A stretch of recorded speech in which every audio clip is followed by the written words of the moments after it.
Hi guys and welcome back to the channel Deepak Yadav Education. Welcome to the Daily Hindu News and Editorial Analysis of 5th of July 2023. तो guys आज है तारीख 5 जुलाई 2023 और है Wednesday. देखेंगे आज के द हिंदू कंप्लीट न्यूज़पेपर को एनालाइज करेंगे। बट लेक्चर में आगे बढ़ने से पहले अगर आप लोगों को इस लेक्चर का पीडीएफ चाहिए तो क्या करना है, सबसे पहले डाउनलोड करना है टेलीग्राम, देन उसके बाद जाके सर्च बॉक्स में टाइप करना है Deepak Yadav education UPSC. As you can see guys आप लोगों को ये वाला चैनल मिल जाएगा, इस पर क्लिक करना और जाकर इस चैनल को ज्वाइन कर लेना। ज्वाइन करने से फ़ायदा क्या होगा, यहाँ पर डेली बेसिस पर लेक्चर का पीडीएफ मिल जाता है, डेली करंट अफेयर के वीडियो का पीडीएफ मिल जाता है और डेली बेसिस पर बहुत सारे डिजिटल नोट्स मिल जाते हैं। नाउ बढ़ते हैं आगे बढ़ने से पहले हमेशा की तरह हम लोग अपने लेक्चर को एक मैप के क्वेश्चन के साथ स्टार्ट करेंगे। तो आज आप सभी लोगों को मैप में जाकर देखना है पीलीभीत टाइगर रिजर्व को कहाँ पर है ये एग्जैक्टली लोकेटेड, इसको अच्छे से मैप में देखना। देन उसके बाद आकर नीचे कमेंट सेक्शन में टाइप करना, जिससे कि आप लोग इसको लंबे समय तक याद रख पाओगे।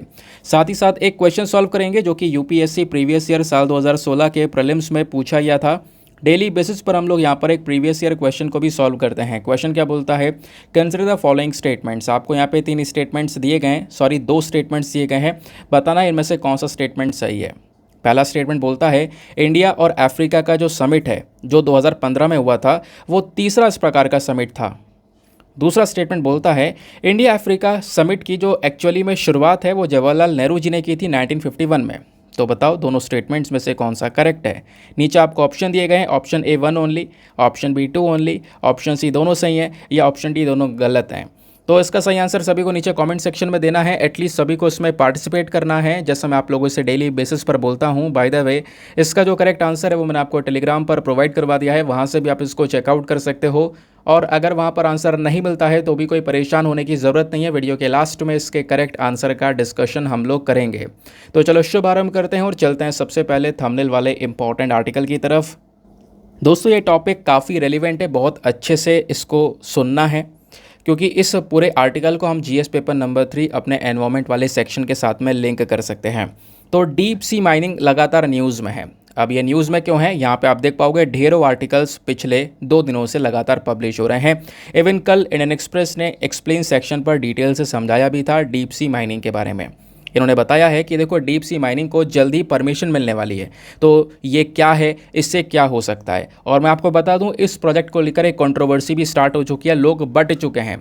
एक तरफ लोगों का कहना है कि नहीं इसके बहुत सारे फ़ायदे होंगे, एक तरफ लोगों का कहना है जो दूसरी तरफ वाले लोग हैं उनका कहना है कि नहीं इसके बहुत सारे नुकसान होंगे। तो डीप सी माइनिंग को इतना प्रमोट नहीं करना चाहिए, ऐसा दूसरे सेक्शन वाले लोगों का कहना है। तो इसको लेकर एक कंट्रोवर्सी भी चल रही है।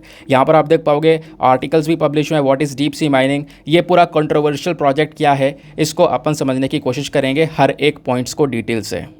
तो हर एक जो पॉइंट है वो आपको स्क्रीन पर नीचे की साइड में दिखाई पड़ेगा।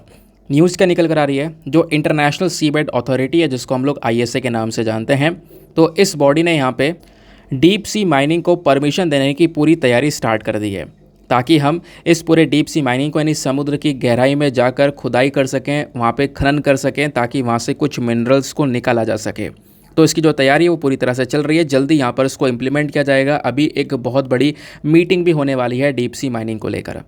अब क्वेश्चन ये आता है कि सर डीप सी माइनिंग होता क्या है। तो देखो डीप सी माइनिंग में हम क्या करने वाले हैं, जो समुद्र के अंदर उसका सरफेस है, उसका जो सतह है, उस सरफेस से जो मिनरल डिपॉजिट्स हैं, जो मेटल्स हैं, उनको निकाला जाएगा, उनको एक्सट्रैक्ट किया जाएगा।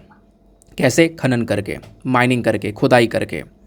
अभी जो माइनिंग है 3 प्रकार की माइनिंग हो सकती हैं। सबसे पहली चीज़, जो ओशन का फ्लोर होगा, जो सरफेस होगा, वहाँ से पॉलीमेटेलिक नोड्यूल्स को निकाला जाएगा। दूसरा, जो सल्फाइड डिपॉजिट्स होंगे वो निकाले जाएंगे। तीसरा, जो कोबाल्ट की होती हैं क्रस्ट्स वो निकाली जाएंगी। तो ये 3-4 चीज़ें यहाँ पर निकालने वाले हैं, यानी कि जो ये नोड्यूल्स, डिपॉजिट्स और जो क्रस्ट्स होता है ना, इन सब चीज़ों के अंदर में बहुत सारे मिनरल्स प्रेजेंट होते हैं जो हम समुद्र के अंदर से निकालेंगे। और कैसे मिनरल प्रेजेंट होते हैं उसमें, तो निकेल, रेयर अर्थ, कोबाल्ट, इस प्रकार की और कई सारी चीज़ें प्रेजेंट होती हैं जो कि हमारी बैटरीज़ को बनाने में बहुत ज़्यादा यूज़फुल होती हैं। बैटरीज़ के साथ साथ काफ़ी सारे और भी ऐसे मटेरियल्स हैं जिससे हम अपने देश में रिन्यूएबल एनर्जी को प्रमोट कर सकते हैं। तो ऐसे मटेरियल्स को सपोर्ट करने के लिए जो मिनरल्स हैं वो यहाँ पे ये ओशन के सरफेस से निकाला जा सकता है। तो आप एक तरफ समझ रहे होंगे कि एक तरफ क्या हो रहा है, डीप सी माइनिंग, समुद्र के अंदर खनन करके मिनरल्स को निकालने की कोशिश की है ताकि हम ग्रीन इनिशिएटिव को प्रमोट कर सकें, जो देश में पोल्यूशन हो रहा है उसको थोड़ा सा कंट्रोल किया जा सके।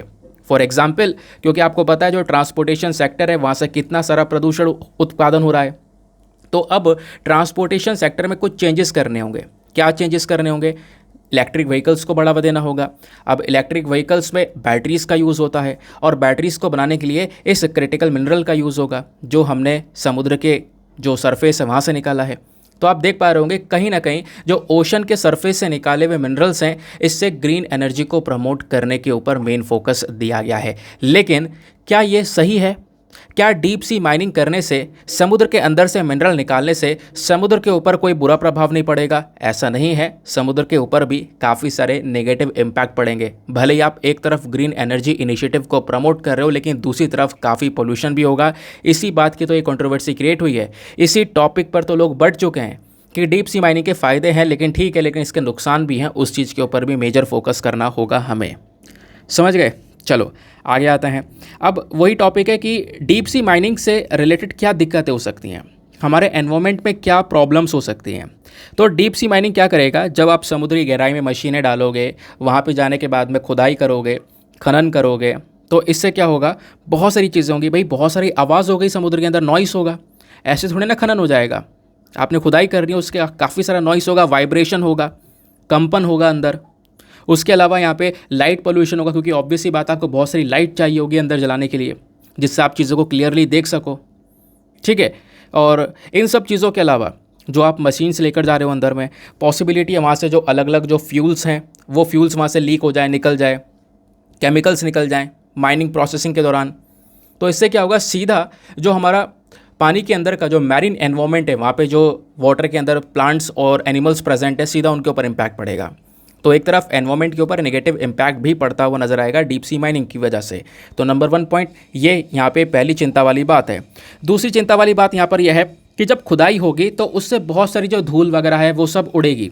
उड़ने का मतलब है वो पानी के अंदर यहाँ पर तैरना स्टार्ट कर देगी, और जो भी हमारे छोटे छोटे कंकड़ होंगे वो एक बार उड़ेंगे, फिर उसके बाद धीरे धीरे धीरे करके पानी में वापस से बैठना शुरू करेंगे। जब वो वापस से बैठना शुरू करेंगे तो हमारी कोरल्स और बाकी सारी जो स्पीशीज़ है जो पानी में प्रेजेंट है, समुद्र के अंदर प्रेजेंट हैं, अगेन वो यहाँ पर नुकसान में हो जाएंगी, उनकी डेथ भी हो सकती है। अब लास्ट पॉइंट यहाँ पे बोला जा रहा है, एक चिंता वाली बात यह है कि जो डीप सी माइनिंग है, समुद्र के अंदर के जो खनन की तैयारी की जा रही है, इसका इम्पैक्ट सीधा मछलियों की पॉपुलेशन के ऊपर में, इनकी संख्याओं के ऊपर पड़ेगा। मैरीन मैमल्स जो प्रेजेंट होते हैं, ठीक है, जो हमारी बड़ी बड़ी मछलियाँ प्रेजेंट होती हैं उसमें समुद्र के अंदर में, उनके ऊपर इम्पैक्ट पड़ेगा। हमारा पूरा का पूरा जो ओशन के अंदर का इकोसिस्टम है वो चेंज हो सकता है, वो हम लोग पूरा बदल सकते हैं ये डीप सी माइनिंग करके, ऐसा भी यहाँ पर बोला जा रहा है। अब क्वेश्चन ये है, इस डीप सी माइनिंग को कोई रेगुलेट वगैरह नहीं करता है क्या? अभी वैसे शुरुआत होगी तो उसको कौन रेगुलेट करेगा, कौन कंट्रोल करेगा? कोई बॉडी वगैरह है इसको देखने के लिए? बिल्कुल। तो यहाँ पे जो हमारी काफ़ी सारी कंट्रीज़ हैं ना, उनकी अपनी अपनी मैरीटाइम टेरिटरीज़ हैं, जिसको हम लोग एक्सक्लूसिव इकोनॉमिक जोन्स के नाम से जानते हैं। आपको पता होगा, नहीं पता है? चलो मैं आपको एक पिक्चर दिखाता हूँ दोस्तों। इस वाले फ़ोटो में आपको क्लियरली कुछ चीज़ें समझ में आएंगी। एक्सक्लूसिव इकोनॉमिक जोन क्या होता है? मान लो यहाँ पर एक पर्टिकुलर कंट्री है, फॉर एग्जाम्पल यहाँ पर ये इंडिया है, इंडिया का सदर्न भाग है, सदर्न स्टेट्स सारे आपको यहाँ पर देखने को मिलेंगे, और सदर्न स्टेट्स के पास में आपको पूरा का पूरा समुद्र देखने को मिलेगा। ठीक है, तो ये इंडिया का पेनिनसुलर रीजन है जिसके आसपास इर्द गिर्द समुद्र है। तो इंडिया की बाउंड्री जो है, जो हमारी देश की बाउंड्री है, जो बिल्कुल कोस्टल रीजन, तट वाला रीजन है, उससे कुछ किलोमीटर आगे तक जो समुद्र का हिस्सा होता है ना, वो उसी देश की टेरिटरी में आता है, यानी उसी देश का कंट्रोल होता है उस पर्टिकुलर समुद्र के हिस्से के ऊपर। कितनी दूरी तक? तो लगभग 200 नॉटिकल माइल्स तक का हिस्सा, यानी कि इंडिया की इस टेरिटरी से आगे अब अगर 200 नॉटिकल माइल्स तक जाओगे, यानी कि लगभग 370 किलोमीटर तक। ठीक है, इधर से 370 किलोमीटर, 370 किलोमीटर, 370 किलोमीटर, 370 किलोमीटर तक जो भी समुद्र का भाग होगा उसके ऊपर भारत का कंट्रोल होगा। उसको हम लोग एक्सक्लूसिव इकोनॉमिक जोन बोलते हैं। एक्सक्लूसिव इकोनॉमिक जोन से पहले टेरिटोरियल सी होता है, उसमें हमारा पूरा का पूरा कंट्रोल होता है। कॉन्टिगियस जोन होता है। इस प्रकार के अलग अलग जोन्स आपको देखने को मिलते हैं। समझ गए इस बात को? अब ऐसा हर एक देश के साथ में जो कि समुद्र के साथ में बाउंड्रीज़ को शेयर कर रहा है, हर एक कंट्रीज़ की अपनी अपनी एक्सक्लूसिव इकोनॉमिक जोन्स आपको देखने को मिल जाती हैं। एक्सक्लूसिव इकोनॉमिक जोन के बाहर का जो हिस्सा होता है वो हाई सीज़ वाला कहलाता है, यानी कि इंटरनेशनल जो हमारा वाटर है वो कहलाता है। ठीक है। अब एक्सक्लूसिव इकोनॉमिक जोन का कुछ हिस्सा और हाई सीज का कुछ हिस्सा मिलकर ये कॉन्टिनेंटल शेल्फ कहलाता है, ये आपने ध्यान में रखना है। यही वो रीजन है जिसके अंदर हम खनन करने वाले हैं, यानी समुद्र के अंदर जाकर डीप सी में माइनिंग करने वाले हैं, यानी कॉन्टिनेंटल शेल्फ वाले में, जहाँ पे हाई सीज भी आता है और इकोनॉमिक जोन्स का एक पोर्शन भी आता है। ठीक है। तो कई सारे देश ऐसे हैं जो कि अपनी खुद की मैरीटाइम टेरिटरी हो गया, उनका एक्सक्लूसिव इकोनॉमिक जोन्स हो गया, वो सब कुछ मैनेज करते हैं। लेकिन जो हाई सीज होता है, हाई सीज, ठीक है, ध्यान रखना, एक्सक्लूसिव इकोनॉमिक जोन के बाहर वाला हिस्सा जो हाई सीज है, इंटरनेशनल जो सी है बेसिकली, वो इंटरनेशनल ओशन फ्लोर किसके थ्रू गवर्न किया जाता है? वो किसी देश के थ्रू गवर्न नहीं किया जाता है, वो केवल यूएन क्लॉस गवर्न करता है। यूएन क्लॉस अपने आप में एक बॉडी है जिसका फुल फॉर्म है United Nation Convention on the Law of the Sea, तो ये उसको गवर्न करता है। ठीक है। तो इस ट्रीटी के अंदर में जो सी बेड है, उसके मिनरल रिसोर्सेस हैं, ये जो सारी चीज़ें आपको देखने को मिल जाती हैं, इसको अच्छी तरीके से मैनेज करने के लिए यहाँ पर इस ट्रीटी में बोला गया है। ठीक है, कि प्रॉपर रिसर्च करके अच्छी तरीके से मैनेज किया जाए ताकि हम अपने मैरीन एनवायरनमेंट को भी बचा सकें और अपना डीप सी माइनिंग करके जो हमारा काम है मिनरल्स निकालने का, वो भी हम कर सकें। ठीक है। तो ये था यहाँ पे पूरा का पूरा प्रोसेस। हालांकि दोस्तों आपको पता होगा जो डीप सी माइनिंग है ना, उसका मेन मकसद क्या है? क्लाइमेट चेंज को रोकना, गर्मी को कंट्रोल करना, ग्रीन इनिशिएटिव को प्रमोट करना। लेकिन दूसरी तरफ समुद्र में रहने वाले जो जलीय जीव हैं, उनके ऊपर एक नुकसान होता हुआ नज़र आएगा इससे डीप सी माइनिंग से। दुनिया की कुछ बड़ी कंपनियां हैं, है ना, जिन्होंने यहाँ पर डीप सी माइनिंग को लेकर अपनी दिलचस्पी दिखानी स्टार्ट कर दी है। उन्होंने यहाँ पर परमिट हासिल करने के लिए एप्लीकेशन डाल दिया है कि हमें परमिशन दो, हम यहाँ पर खनन करेंगे समुद्र के अंदर। बड़ी बड़ी कंपनीज़ यहाँ पर स्टार्ट हो चुकी हैं अपना इंटरेस्ट दिखाना, समझ गए। लेकिन कई सारे यहाँ पर जो कह सकते हो एनवायरनमेंट की प्रोटेक्शन की बात करते हैं, उनका कहना यह है कि डीप सी माइनिंग को लेकर हमें एक गहरी चिंता है। और कहा है कि जैसे लोगों ने, जैसे मानव ने हवा को ख़राब कर दिया है, एयर में इतना ज़्यादा पोल्यूशन हो चुका है कि कई सारी जगह पर एयर पोल्यूशन की वजह से लोगों की डेथ हो रही है। अब इंसान सीधा समुद्र को बर्बाद करने जा रहा है, ऐसा लोगों का कहना है। अब हमारा डीप सी होता क्या है दोस्तों, एक पॉइंट और ध्यान रखना, समुद्र के अंदर का वो भाग जहाँ की गहराई 200 मीटर से ज़्यादा हो, जहाँ की गहराई 200 मीटर से ज़्यादा हो, उसे डीप सी कहा जाता है। सिंपल सी चीज़ हो गई। ठीक है। और खनन क्या होता है? अब डीप सी के अंदर में जाकर जो खनिज पदार्थ हैं उसको जो निकालने का प्रोसेस है, उन मिनरल्स को निकालने का जो प्रोसेस है, उसी को हम लोग डीप सी माइनिंग के नाम से जानते हैं। अब डीप सी माइनिंग के अंदर में कई सारी चीज़ों की, कई सारे इक्विपमेंट्स की, कई सारी टेक्नोलॉजीज़ की आवश्यकता पड़ती है, इंजीनियरिंग की, टेक्नोलॉजी की, और अभी इस टेक्नोलॉजी के ऊपर थोड़ा थोड़ा काम भी हो रहा है। तो मतलब डीप सी माइनिंग आने वाले समय पर एक फ्यूचर टॉपिक, एक फ्यूचर इंपॉर्टेंट टॉपिक होने वाला है, समझ गए। अब इंटरनेशनल सीबेड अथॉरिटी क्या है? क्योंकि यही सारे के सारे अप्रूवल को लेकर बात कर रही है, तो इसके बारे में थोड़ा सा आपको पता होना चाहिए। ये एक ऑटोनोमस ऑर्गेनाइजेशन है, एक ऐसा संगठन या फिर कह सकते हो एक ऐसा ऑर्गेनाइजेशन जिसके पास में कई सारी पावर्स अपने हिसाब से वो डिसीजंस ले सकते हैं। तो यूनाइटेड नेशन का जो कॉमन सिस्टम है उसी के अंडर में आता है ये इंटरनेशनल सीबेड अथॉरिटी। इसका हेडक्वार्टर देखने को मिलेगा किंगस्टन के अंदर, जो कि जमाइका में है। ठीक है। और जितनी भी बॉडीज़, यानी जो यूएन क्लॉस वाले जो पूरा बॉडी है ना, जो यूएन क्लॉस के अंदर में जितनी भी कंट्रीज़ हैं जिसने यहाँ पर साइन कर रखा है, लगभग 168 मेंबर्स आपको देखने को मिल जाएंगे यूएन क्लॉस के अंदर में। वो सारे के सारे मेंबर्स आपको इस इंटरनेशनल सीबेड अथॉरिटी के भी देखने को मिलेंगे। तो ये जो अथॉरिटी है ये यूएन क्लॉस ने इस्टेब्लिश करी है, आप ध्यान में रख सकते हो। इसका मेन काम क्या है? जो डीप सीबेड मिनरल्स हैं उनको एक्सप्लोर करना, उनके बारे में सारी की सारी जो इन्फॉर्मेशन है वो जुटाना। तो हमारे पृथ्वी का जो जितना भी समुद्र का पानी है उसका 50% जो सीबेड एरिया है वो बेसिकली यहाँ पर इन्हीं के अंदर कवर किया जाता है, इसी बॉडी के अंदर में कवर किया जाता है। और यहीं पर ये डीप सी माइनिंग की बात कर रहे हैं। क्लियर हो गया? चलो आगे आते हैं उसके बाद में नेक्स्ट आर्टिकल की तरफ।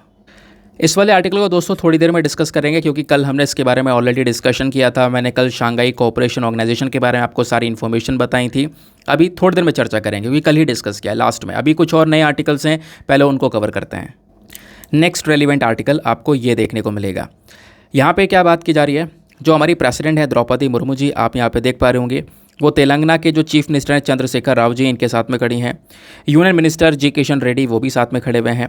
ये सब साथ में खड़े होकर जो अलूरी सीतारामन राजू जी हैं, इनकी 125वीं बर्थ एनिवर्सरी का सेलिब्रेशन कर रहे हैं। और इस 125वीं बर्थ एनिवर्सरी के सेलिब्रेशन पर हमारी प्रेसिडेंट ने कई सारी जो बातें हैं वो साझा की हैं, कई सारी जो बातें हैं वो यहाँ पर बच्चों को बताई हैं। इन्होंने बोला है कि जो अलूरी सीतारामन राजू जी हैं, इनसे काफ़ी कुछ है सीखने के लिए।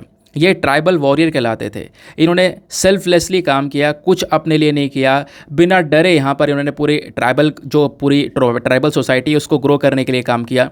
ऐसी सोसाइटी जो कि काफ़ी पीछे रह गई थी उसको यहाँ पर आगे लाने के लिए काम किया। ठीक है, हमेशा जो अन्याय है उसके खिलाफ में खड़े रहे। तो ये काफ़ी सारी ऐसी चीज़ें हैं जो कि हमें सीखनी चाहिए। ऐसी बात यहाँ पे द्रौपदी मुर्मू जी ने मेंशन की है। ठीक है, तो क्योंकि यहाँ पे अब 125वीं बर्थ एनिवर्सरी का सेलिब्रेशन चल रहा है अलूरी सीतारमन राजू जी का, तो आपने इनके बारे में ज़रूर से पता होना चाहिए कुछ इंपॉर्टेंट पॉइंट्स कि अलूरी सीतारमन राजू जी कौन थे। क्योंकि जीएस पेपर नंबर 1 के अंदर में इंपॉर्टेंट पर्सनैलिटी का टॉपिक है और वहाँ से कई बार क्वेश्चंस पूछे गए हैं, बड़े बड़े फ्रीडम फाइटर्स को लेकर भी क्वेश्चंस पूछे गए हैं। ठीक है, तो कहीं ना कहीं यहाँ पर आप देख पाओगे एक इंडियन रिवॉल्यूशनरी थे ये। इनका जन्म होता है आंध्र प्रदेश के अंदर, जो आज के समय पर आंध्र प्रदेश है ना, वहीं पर जन्म होता है। 1897 और 1898 के समय पर इनका जन्म होता है। उसके बाद यहाँ पर 18 साल की उम्र में ये सन्यासी बन जाते हैं। सन्यासी बनने के बाद में इन्होंने काफ़ी सारी जो नॉलेज है वो गेन की, एस्ट्रोलॉजी को लेकर, मेडिसिन को लेकर। इनके अंदर क्षमता थी, जो वाइल्ड एनिमल्स होते हैं उनको ये कंट्रोल कर सकते थे। अब फ्रीडम मूवमेंट की बात आती है तो देखो, यंग एज में जब ये नौजवान थे तो होता यहाँ पर यह है, जो पहाड़ में रहने वाले लोग हैं, इनके साथ के जो लोग हैं, है ना, तो उनको हटाने की कोशिश की गई कई बार अंग्रेज़ों के थ्रू। जो ट्राइबल कम्युनिटी जंगल में रहा करती थी उनको वहाँ से हटाने की कोशिश की गई। अब जब ये सब कुछ होने लगा तो इन्होंने काफ़ी सारे लोगों को जो है जो गुरिल्ला वॉरफेयर होता है वो सिखाया। यानी अंग्रेज़ों के खिलाफ जो गुरिल्ला रेजिस्टेंस होता है वो यहाँ पर सिखाया। गुरिल्ला रेजिस्टेंस बेसिकली यहाँ पर कह सकते हो बीच बीच में एक सरप्राइज अटैक कर देना, है ना, छोटी छोटी लड़ाइयाँ लड़ना, छोटी छोटी वॉरफेयर्स लड़ना, अपना थोड़ा सोच समझ के यहाँ पे लड़ाइयाँ लड़ना, ताकि जो यहाँ पर बड़ी ट्रेडिशनल मिलिट्री है उसको यहाँ पे पीछे ढकेला जा सके। तो इस प्रकार की चीज़ें यहाँ पर इन्होंने सिखाई लोगों को। क्योंकि हो ये रहा था, अंग्रेज़ों के समय पर जो उनका कॉलोनियल रूल चल रहा था उनकी वजह से जो ये ट्राइबल पीपल हैं इनके ऊपर बुरा प्रभाव पड़ा था। बुरा प्रभाव कैसे पड़ रहा था कि ट्राइबल पीपल अपना जंगल में रहते थे, वहाँ पर शिफ्टिंग कल्टीवेशन करते थे। यानी वो खेती बाड़ी कर रहे हैं, उसमें शिफ्टिंग कल्टीवेशन, यानी एक जगह यहाँ पे उन्होंने कुछ उगाया, उसके बाद यहाँ पर उस जगह को साफ़ कर दिया, फिर दूसरी जगह पर किया। तो इस प्रकार से यहाँ पर वो कल्टीवेशन किया करते थे। अब क्या हुआ कि अंग्रेज़ों की सरकार ने यहाँ पर चाहा कि हमें जितने भी जंगल की ज़मीन है वो सब बचानी है। तो वो सब बचाने के लिए यहाँ पर इन सबको हटाना स्टार्ट कर दिया। तो इसकी वजह से यहाँ पे कहीं ना कहीं जो अलूरी सीतारमन राजू जी हैं ये ब्रिटिशर्स के ख़िलाफ़ में, ब्रिटिशर्स की जो एक्टिविटीज़ हो रही थी इसके खिलाफ में उतर गए। क्योंकि ब्रिटिशर्स ने 1882 में मद्रास फॉरेस्ट एक्ट को भी यहाँ पर स्टार्ट कर दिया। एक पूरा प्रॉपर कानून बना दिया जिसके अंदर जो ट्राइबल कम्युनिटीज़ है वो ट्राइबल कम्युनिटीज़ को कहीं ना कहीं अपने ही एरिया में, जंगलों में अगर वो रह रहे हैं तो अपने एरिया में उनके ऊपर रिस्ट्रिक्शंस लगा दी गई। वो ये नहीं कर सकते, वो नहीं कर सकते, अपने जो ट्रेडिशनल कल्चर्स हैं वो यहाँ पर फॉलो नहीं कर सकते, अपना शिफ्टिंग कल्टीवेशन नहीं कर सकते। ऐसे रिस्ट्रिक्शंस यहाँ पर ट्राइबल कम्युनिटीज़ के ऊपर लगा दी गई।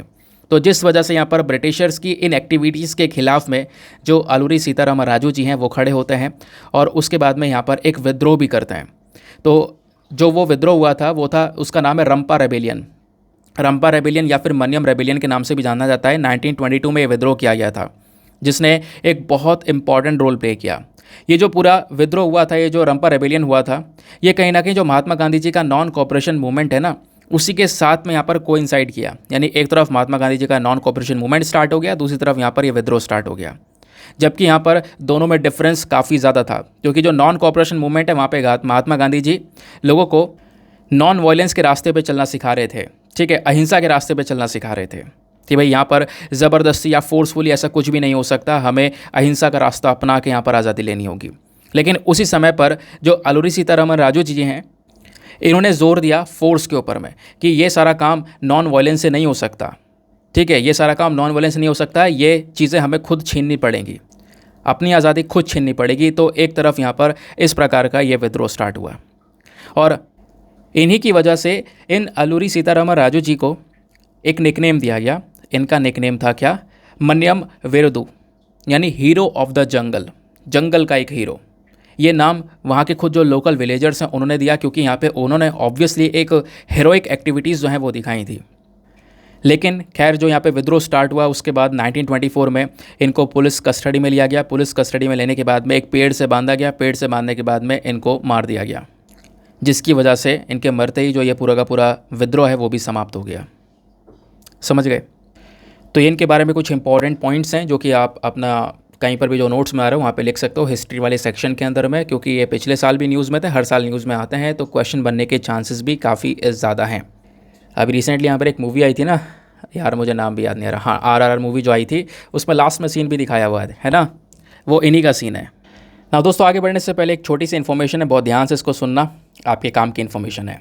जो हम लोगों ने आज से 1.5-2 महीने पहले पेड ग्रुप को स्टार्ट किया था, आप भी यहाँ पर उसमें ज्वाइन हो सकते हो। पेड ग्रुप में क्या मिलेगा, तो जो भी यहाँ पे हम डिस्कस करते हैं, जैसे अभी आपने देखा हर एक आर्टिकल के रिगार्डिंग मैं आपको कुछ इंपॉर्टेंट पॉइंट्स प्रोवाइड करवा रहा हूँ, वो नोट्स आपको सब ग्रुप में प्रोवाइड करवाए जाते हैं। उसमें कई सारी और भी इंपॉर्टेंट फैसिलिटीज़ मिल जाती हैं। और इस ग्रुप का जो कॉस्ट है, जो अमाउंट है, वो बहुत ही ज़्यादा कम है, 499 rupees for the lifetime access, हमेशा के लिए। आपने 1 साल बाद, 6 महीने बाद, 2 साल बाद कोई यहाँ पे दोबारा सब्सक्रिप्शन नहीं लेना है, आपको केवल वन टाइम इन्वेस्टमेंट करना है। 499 रुपीज़ का आपको उस ग्रुप में ऐड किया जाएगा और उस ग्रुप में आप सारे बेनिफिट्स हमेशा के लिए ले सकते हो। ठीक है, दूसरी चीज़, इस ग्रुप में और क्या क्या फीचर्स होंगे, कैसे आपको ये हेल्प कर सकता है, कैसे आपको ये ग्रुप नोट्स बनाने से बचा सकता है। हाँ सही बता रहा हूँ, यानी कि काफ़ी सारे लोग नोट्स बनाने में टाइम वेस्ट कर देते हैं, पूरे वीडियो का नोट्स उतार देते हैं, काफ़ी घंटे लग जाते हैं उनको। तो उसका एक ऑल्टरनेटिव तरीका कि कैसे हम अपने जो पूरा का पूरा डिजिटल टेक्नोलॉजी है उसका यूज़ कर सकते हैं अपनी स्टडीज़ के अंदर में, वो फ़ायदा इस ग्रुप में मिलेगा। और इसमें कैसे आप उसको यूज़ कर सकते हो उसको लेकर मैं ऑलरेडी एक वीडियो अपलोड कर चुका हूँ। करना क्या है, वीडियो में जो नीचे डिस्क्रिप्शन बॉक्स है हमारा, उस डिस्क्रिप्शन बॉक्स में पेड ग्रुप वीडियो करके, पेड ग्रुप डेमो करके कोई लिंक दे रखा है, वो लिंक पर क्लिक करोगे आपको वो वीडियो दिखेगा। उस वीडियो में अच्छे से आप सारी चीज़ों को एनालाइज कर सकते हो, समझ सकते हो। समझने के बाद में फिर उसके बाद जब अपना डिसीजन ले लिया कि हाँ मुझे ग्रुप को ज्वाइन करना है, देन उसके बाद में सीधा आपने इस नंबर पर व्हाट्सएप करना है। नंबर आपको ये दिख रहा होगा 8534873368। इस नंबर पर व्हाट्सएप मैसेज कर देना कि आप इस ग्रुप को ज्वाइन करना चाहते हो। आपको एक मैसेज आएगा रिटर्न में और सारा का सारा प्रोसेस आपको बता दिया जाएगा, लिंक दे दिया जाएगा, पेमेंट का प्रोसेस आपको प्रोवाइड करवा दिया जाएगा, जिसके माध्यम से आप पूरे ग्रुप को ज्वाइन कर पाओगे। ठीक है, बाकी जो मैं हमेशा बोलता हूँ, मेक श्योर करना वीडियो पे जो लाइक का बटन है उसको प्रेस कर देना, भूलना नहीं। आज भी हमारा टारगेट 5K प्लस लाइक्स का है, आप उसको अचीव करवा सकते हो। साथ ही साथ में मेरे साथ में इंस्टाग्राम पे जुड़ सकते हो। इंस्टाग्राम पे जाना, सर्च बॉक्स में लिखना दीपक यादव एजुकेशन, आपको एक प्रोफाइल मिलेगा जहाँ पे 13,000 से ज़्यादा लोग जुड़ चुके हैं। काफ़ी लोग बोलते हैं सर ये आपने अभी तक पुराना वाला स्क्रीनशॉट लगा रखा है, इसका अपडेट कर दो यार, टाइम नहीं मिल पाता है। कर देंगे बाद में, बट मैं आपको बता रहा हूँ 13,000 से ज़्यादा लोग वहाँ पर हैं। आप भी जाकर मेरे साथ में पर्सनली जुड़ सकते हो। नाउ नेक्स्ट आर्टिकल पर आते हैं। अगला आर्टिकल भी काफ़ी इंपॉर्टेंट है, जीएस पेपर नंबर 2 जो हमारा पॉलिटी का सेक्शन है, even government policies and intervention का एक टॉपिक आता है, वहाँ से आप इसको लिंक कर पाओगे। क्या बात की जा रही है, सरकार जो है हमारी वो हेल्प करेगी चाइल्ड ट्रैफिकिंग को रोकने में। जो बच्चों की तस्करी की जाती है बॉर्डर एरियाज़ में, उसको रोकने के लिए, और इसके लिए कुछ रिहैबिलिटेशन होम्स बनाए जा रहे हैं। बच्चों को, खासकर जो विक्टिम्स हैं, जो पीड़ित हैं, उनके रहने के लिए सारी जो सुविधाएं हैं वो सरकार यहाँ पे प्रोवाइड करवाने के लिए सारा काम कर रही है। तो केंद्र सरकार ने डिसाइड किया है कि कुछ इंफ्रास्ट्रक्चर बनाया जाएगा हमारे बॉर्डर वाले एरियाज़ में, जैसे इंडिया, बांग्लादेश का, पाकिस्तान का, म्यांमार का जो बॉर्डर एरियाज़ हैं वहाँ पे इंफ्रास्ट्रक्चर बनाया जाएगा, क्योंकि वहीं बॉर्डर से बच्चों की तस्करी की जाती है। तस्करी क्या होता है सब कुछ आगे समझाऊँगा। तो उन बच्चों की हेल्प की जा सके, उन बच्चों की मदद की जा सके, क्योंकि वो पीड़ित हैं इस तस्करी से, उनको बहला फुसला के यहाँ पर इस प्रकार से उनसे उनकी तस्करी की जा रही है। तो जो हमारा women and child development ministry है ना, इन्होंने अभी रिसेंटली एक इनिशिएटिव स्टार्ट किया है कि हम काफ़ी सारा पैसा अलग अलग राज्य में, यूनियन टेरिटरीज़ में प्रोवाइड करवाएंगे, ताकि वो सारा पैसा यूज़ किया जा सके उस राज्य के बॉर्डर एरियाज़ में, खासकर मतलब हमारे देश का दूसरे देश के साथ में जो बॉर्डर मिल रहा है ना, तो जो बॉर्डर वाले हिस्से में जो हमारी स्टेट्स आती हैं, जैसे कोने पे जो हमारी स्टेट्स हैं, जैसे राजस्थान है वो अपना एक बहुत बड़ा बाउंड्री शेयर करता है दूसरे कंट्री के साथ में, तो ऐसी जो बाउंड्रीज़ है, जैसे यहाँ पर वेस्ट बंगाल है जो कि बाउंड्री शेयर करता है एक दूसरे कंट्री के साथ में, तो ऐसे यहाँ पर जो स्टेट्स है जो कि दूसरे कंट्रीज़ के साथ में बाउंड्री को शेयर कर रहे हैं, उनके बॉर्डर एरियाज़ में अच्छे से हम इंफ्रास्ट्रक्चर को बना सकें और उस इंफ्रास्ट्रक्चर में बच्चों को सपोर्ट किया जा सके, खासकर ऐसे बच्चे जिनकी तस्करी हो रही है। ठीक है, इसके ऊपर एक मेन फोकस किया गया है। अब होता क्या है कि जो हमारे ऑफिशियल्स हैं उनके अकॉर्डिंग इंडिया कहीं ना कहीं एक सोर्स बन चुका है और डेस्टिनेशन भी बन चुका है मानव की तस्करी का। जो मेन सोर्स कंट्रीज़ हैं वो तो नेपाल है, बांग्लादेश है, म्यांमार है। ये 3 देश वो हैं जहाँ से लड़कियों को, आदमियों को, बच्चों को, औरतों को उनकी ट्रैफिकिंग की जाती है, खासकर जो मेनली यहाँ पर वेमेन और गर्ल्स की, महिलाओं की और खासकर जो बच्चियाँ हैं उनकी तस्करी की जाती है। उनको लालच दिया जाता है कि आपको एक बहुत अच्छी लाइफ मिलेगी। अब होता क्या है कि ये बच्चियां हैं या महिलाएं हैं वो गरीबी से गुजर रही होती हैं, उनको लाइफ में बहुत तकलीफ़ होती है, तो उनको यहाँ पर कोई बहला फुसला लेता है, आपको इधर ले जाते हैं, है ना, यहाँ पे आपको बॉर्डर पार करवा दिया जाएगा, वहाँ पे आपको बेटर लाइफ मिलेगी, जॉब मिलेगी, अच्छी कंडीशन मिलेगी, आप बच्चे को पढ़ा सकोगे, बच्चों की सारी जो विशेष है वो पूरी कर सकोगे। इस प्रकार की यहाँ पर क्या होता है, उनको बहला फुसला लिया जाता है। और इस वजह से कई सारी जो माइनर गर्ल्स हैं, यंग वेमेन हैं, वो कहीं ना कहीं यहाँ पर इस झांसे में आ जाती हैं। फिर इनको नेपाल, बांग्लादेश, म्यांमार से इंडिया में लाया जाता है। इंडिया में लाकर इनको कमर्शियल सेक्स वर्क के तौर पर बेच दिया जाता है या ज़बरदस्ती बेच दिया जाता है। देन उसके बाद में ये जो महिलाएं हैं सीधा जो मेजर सिटीज़ हैं जैसे मुंबई, दिल्ली या हैदराबाद, वहाँ पर भेजी जाती हैं और फिर वहाँ से धीरे धीरे करके इनको सीधा दूसरे देश में West Asia, South East Asia में भेज दिया जाता है। तो ये यहाँ पर इसको हम लोग तस्करी बोलते हैं। तो जो भी हमारे स्टेट्स हैं जो अलग अलग देशों के साथ मॉडरीज को शेयर कर रहे हैं, उनको बहुत ज़्यादा सतर्क रहना ज़रूरी है कि हम लोग यहाँ पर बिल्कुल भी ये जो चाइल्ड ट्रैफिकिंग है इसको बिल्कुल भी एक्सेप्ट नहीं करने वाले हैं। और इसी के लिए यहाँ पर एक नया इनिशिएटिव भी स्टार्ट किया गया है, वैसे पुराना ही है, जिसका नाम है AHTU। इसका फुल फॉर्म है एंटी ह्यूमन ट्रैफिकिंग यूनिट्स। तो ये जो बॉडीज़ हैं ये बनाई जा रही हैं, इसको लेकर यहाँ पे जो हमारी केंद्र सरकार है, यूनियन टेरिटरीज़ हैं, इनको पैसे दिए जा रहे हैं ताकि इस प्रकार की जो ह्यूमन ट्रैफिकिंग के खिलाफ अलग अलग छोटी छोटी जो यूनिट्स हैं वो देश में हर एक डिस्ट्रिक्ट में हो, ताकि यहाँ पर तस्करी को सभी जगह पर पकड़ा जा सके। ठीक है, कहीं पर केस निकल कर आ रहा है तो फटाफट यहाँ पर उसके खिलाफ एक एक्शन लिया जा सके। तो इसके लिए यहाँ पे गवर्नमेंट आज के समय पर काम कर रही है। समझ गए? तो ये था यहाँ पर पूरा का पूरा हमारा आर्टिकल। अब इस आर्टिकल से रिलेटेड ही हमारे पास में कुछ छोटी छोटी और इन्फॉर्मेशंस हैं। जैसे ह्यूमन ट्रैफिकिंग को लेकर कुछ लिखने के लिए आता है तो आप यहाँ पे क्या लिख सकते हो। वैसे GS पेपर नंबर 2 में issues related to children, issues related to women, human resource, ये सारे टॉपिक्स आपके सिलेबस में हैं। तो डायरेक्टली आपका ये आर्टिकल सिलेबस से लिंक हो जाता है। तो ह्यूमन ट्रैफिकिंग मैं आपको बता चुका हूँ, इसका मतलब क्या होता है कि मानव की तस्करी की जाती है, उनको एक देश से दूसरे देश में ले जाया जाता है, ज़बरदस्ती या फिर बहला फुसला के पहुँचा दिया जाता है। फिर जाकर यहाँ पे कभी किसी को सेक्सुअल वर्क के अंदर में सेक्सुअल एक्सप्लॉयटेशन होता है, प्रोस्टिट्यूशन के काम में उतार दिया जाता है, या फिर ज़बरदस्ती लेबर वाली कैटेगरी में उनको डाल दिया जाता है, या फिर उनसे गुलामी करवाई जाती है। ठीक है, या फिर मार वार के उनके जो शरीर के ऑर्गन्स हैं, जो अंग है, वो निकाल दिए जाते हैं। तो ये यहाँ पर ट्रैफिकिंग है जो कि काफ़ी ज़्यादा खतरनाक है। अब इसके खिलाफ कई सारे कानून भारत में ऑलरेडी हैं। अब वो बात अलग है, वो कानून अच्छे से लागू नहीं हो पाते हैं, बट लॉज तो हैं। अब वो लॉज कौन कौन से हैं थोड़ा सा ये डिस्कस कर लेते हैं। पहला है इमोरल ट्रैफिक प्रिवेंशन एक्ट 1956, 1956 का ये कानून है जो कि इसी ट्रैफिकिंग वाले इशू को लेकर डील करता है। देन उसके बाद में हमारा आर्टिकल 23 और आर्टिकल 24, ये दोनों फंडामेंटल राइट्स हैं हमारे संविधान के अंदर में, जो कि राइट अगेंस्ट एक्सप्लॉयटेशन की बात करते हैं। देन उसके बाद में हमारा इंडियन पिनल कोड का सेक्शन 25, सेक्शन 366A, 366B, 370, 374, इस प्रकार के कई सारे सेक्शंस आपको यहाँ पर देखने को मिल जाते हैं। मतलब इन सेक्शन के अंदर में कई सारे यहाँ पर सब सेक्शंस भी आपको देखने को मिल जाएंगे, जहाँ पर बेसिकली तस्करी को टैकल करने की बात की जा रही है। फिर उसके बाद में जुवेनाइल जस्टिस एक्ट हो गया, इंफॉर्मेशन टेक्नोलॉजी एक्ट हो गया, prevention of child labour act हो गया, बॉन्डेड लेबर एबोलिशन एक्ट हो गया। इस प्रकार के कई सारे कानून आपको नजर आएंगे जो कि कहीं ना कहीं इस चाइल्ड ट्रैफिकिंग को या फिर ह्यूमन ट्रैफिकिंग को रोकने की बात करते हैं।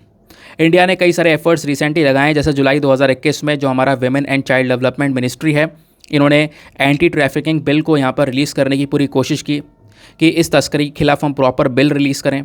उस बिल में सारी की सारी जो बातें हैं वो यहाँ पर लिखी गई, ठीक है, ताकि यहाँ पर ये जो तस्करी है इसको मेनली रोका जा सके।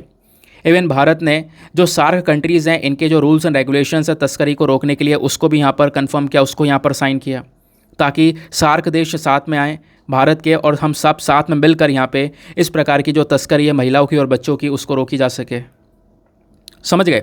अब यहीं पर इस आर्टिकल मैंने आपको थोड़ा सा AHTU के बारे में पढ़ाया था, याद होगा।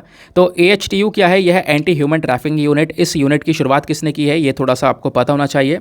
मिनिस्ट्री ऑफ होम अफेयर्स ने अपने यहाँ पर इसकी शुरुआत की थी, AHTU की, ठीक है।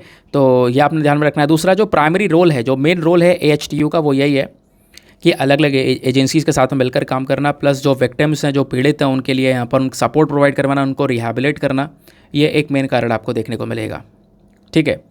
अब यहाँ पर आपको एक पिक्चर देखने को मिलेगा, जो पिक्चर में मतलब कलरिंग सही नहीं है इसकी, बट यहाँ पर आप देख सकते हो, फिर भी समझ में आ सकता है आपको।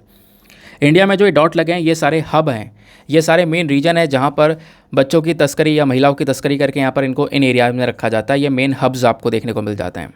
दूसरा, तस्करी के मेन पीछे के कारण क्या हैं? गरीबी हो सकती है, सोशल कल्चर प्रैक्टिसेस हो सकती हैं, माइग्रेशन हो सकता है, और भी कई सारे यहाँ पर अलग अलग कारण हो सकते हैं जिसकी वजह से यहाँ पर ये तस्करी होती है। बाकी तस्करी के खिलाफ कौन कौन से कानून है हमारे पास में, ये सारे रेलिवेंट लॉज मैंने आपके साथ में डिस्कस कर लिए हैं। ठीक है, अब उसके बाद में क्या क्या चैलेंजेस है सब कुछ ऑलरेडी हम कवर कर चुके हैं। नाउ अभी आते हैं फिलहाल अपने एडिटोरियल डिस्कशन पे। एडिटोरियल डिस्कशन में आज कई सारे एडिटोरियल इंपॉर्टेंट है हमारे लिए। सबसे पहला मतलब आज हम लोग 4 इंपॉर्टेंट एडिटोरियल को डिस्कस करेंगे, सारे इंपॉर्टेंट हैं। यहाँ पर यह है पिनाकी चक्रवर्ती जी ने लिखा है, बताया है कि जो हमारी स्टेट्स में हमारी राज्य सरकार है उनकी जो फिस्कल हेल्थ है वो कैसे इंप्रूव की जा सकती है। ठीक है, पैसों को लेकर कई सारे राज्य घाटे में चल रहे हैं जिनकी कमाई बहुत ज़्यादा कम हो चुकी है। कोविड के बाद अक्सर यहाँ पर ये प्रॉब्लम्स देखने को मिली हैं ज़्यादातर राज्यों के साथ में, तो कैसे यहाँ पर उनकी फाइनेंशियल हेल्थ को इम्प्रूव किया जा सकता है उसके बारे में चर्चा करते हैं।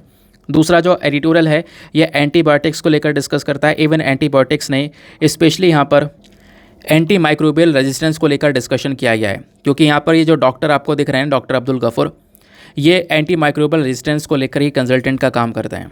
तो एंटी माइक्रोबियल रेजिस्टेंस क्या है, इसको लेकर क्या क्या चैलेंजेस है, वो सब कुछ यहाँ पर उन्होंने डिस्कस किया है, वो भी हम लोग कवर करेंगे।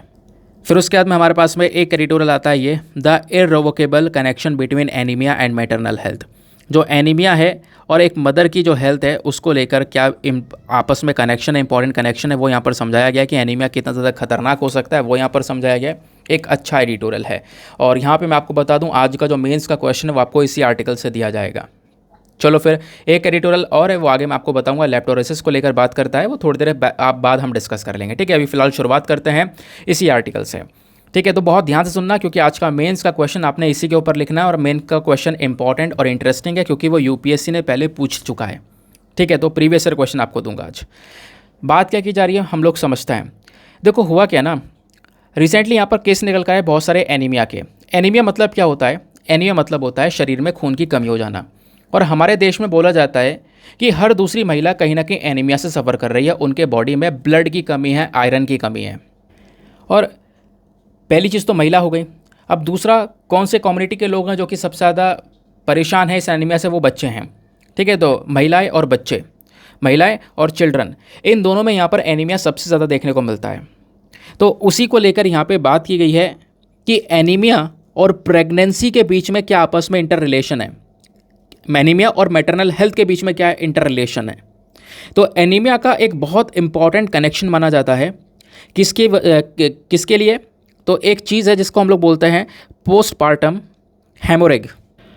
पोस्टपार्टम हेमोरेज करके यहाँ पर इसको हम लोग बोलते हैं। ये क्या माना जाता है, ये क्या चीज़ है। देखो यहाँ पे क्या होता है ना कि एक महिला की जब डिलीवरी हो जाती है, जब वो यहाँ पर एक बच्चे को जन्म देती है, तो जन्म देने के बाद में जब बहुत ज़्यादा ब्लीडिंग हो जाती है, एक्सेस वेजिनल ब्लीडिंग हो जाती है, हद से ज़्यादा ब्लीडिंग हो जाती है डिलीवरी के बाद में, उसी को यहाँ पे पोस्टपार्टम हेमोरेज के नाम से जाना जाता है।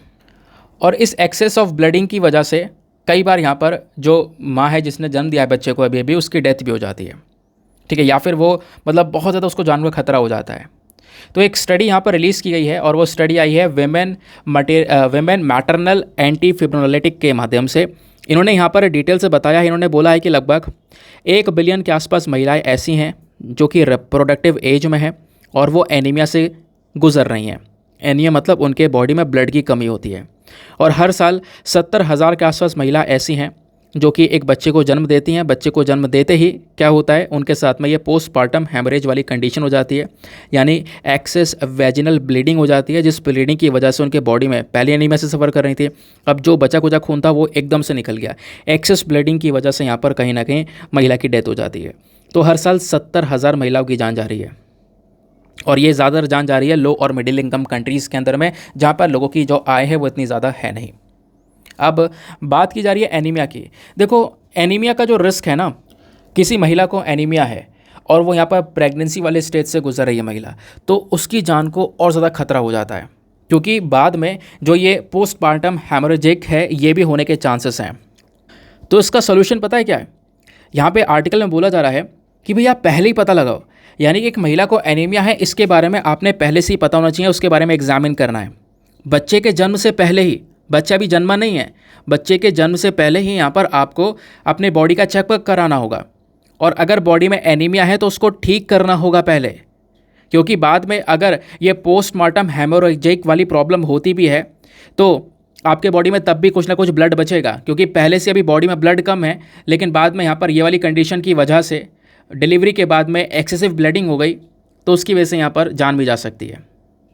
ठीक है, तो इसके लिए क्या करना होगा, सबसे पहली चीज़ हमें एनीमिया को एग्जामिन करना होगा, पता लगाना होगा इसके बारे में, उसका प्रॉपर ट्रीटमेंट करना होगा स्टार्टिंग में बच्चे के जन्म से पहले, और ट्रीटमेंट करने के बाद ही, क्योंकि काफ़ी सारे चेकअप्स होते हैं, उसमें एक एनीमिया का चेकअप हमें इंक्लूड करना होगा।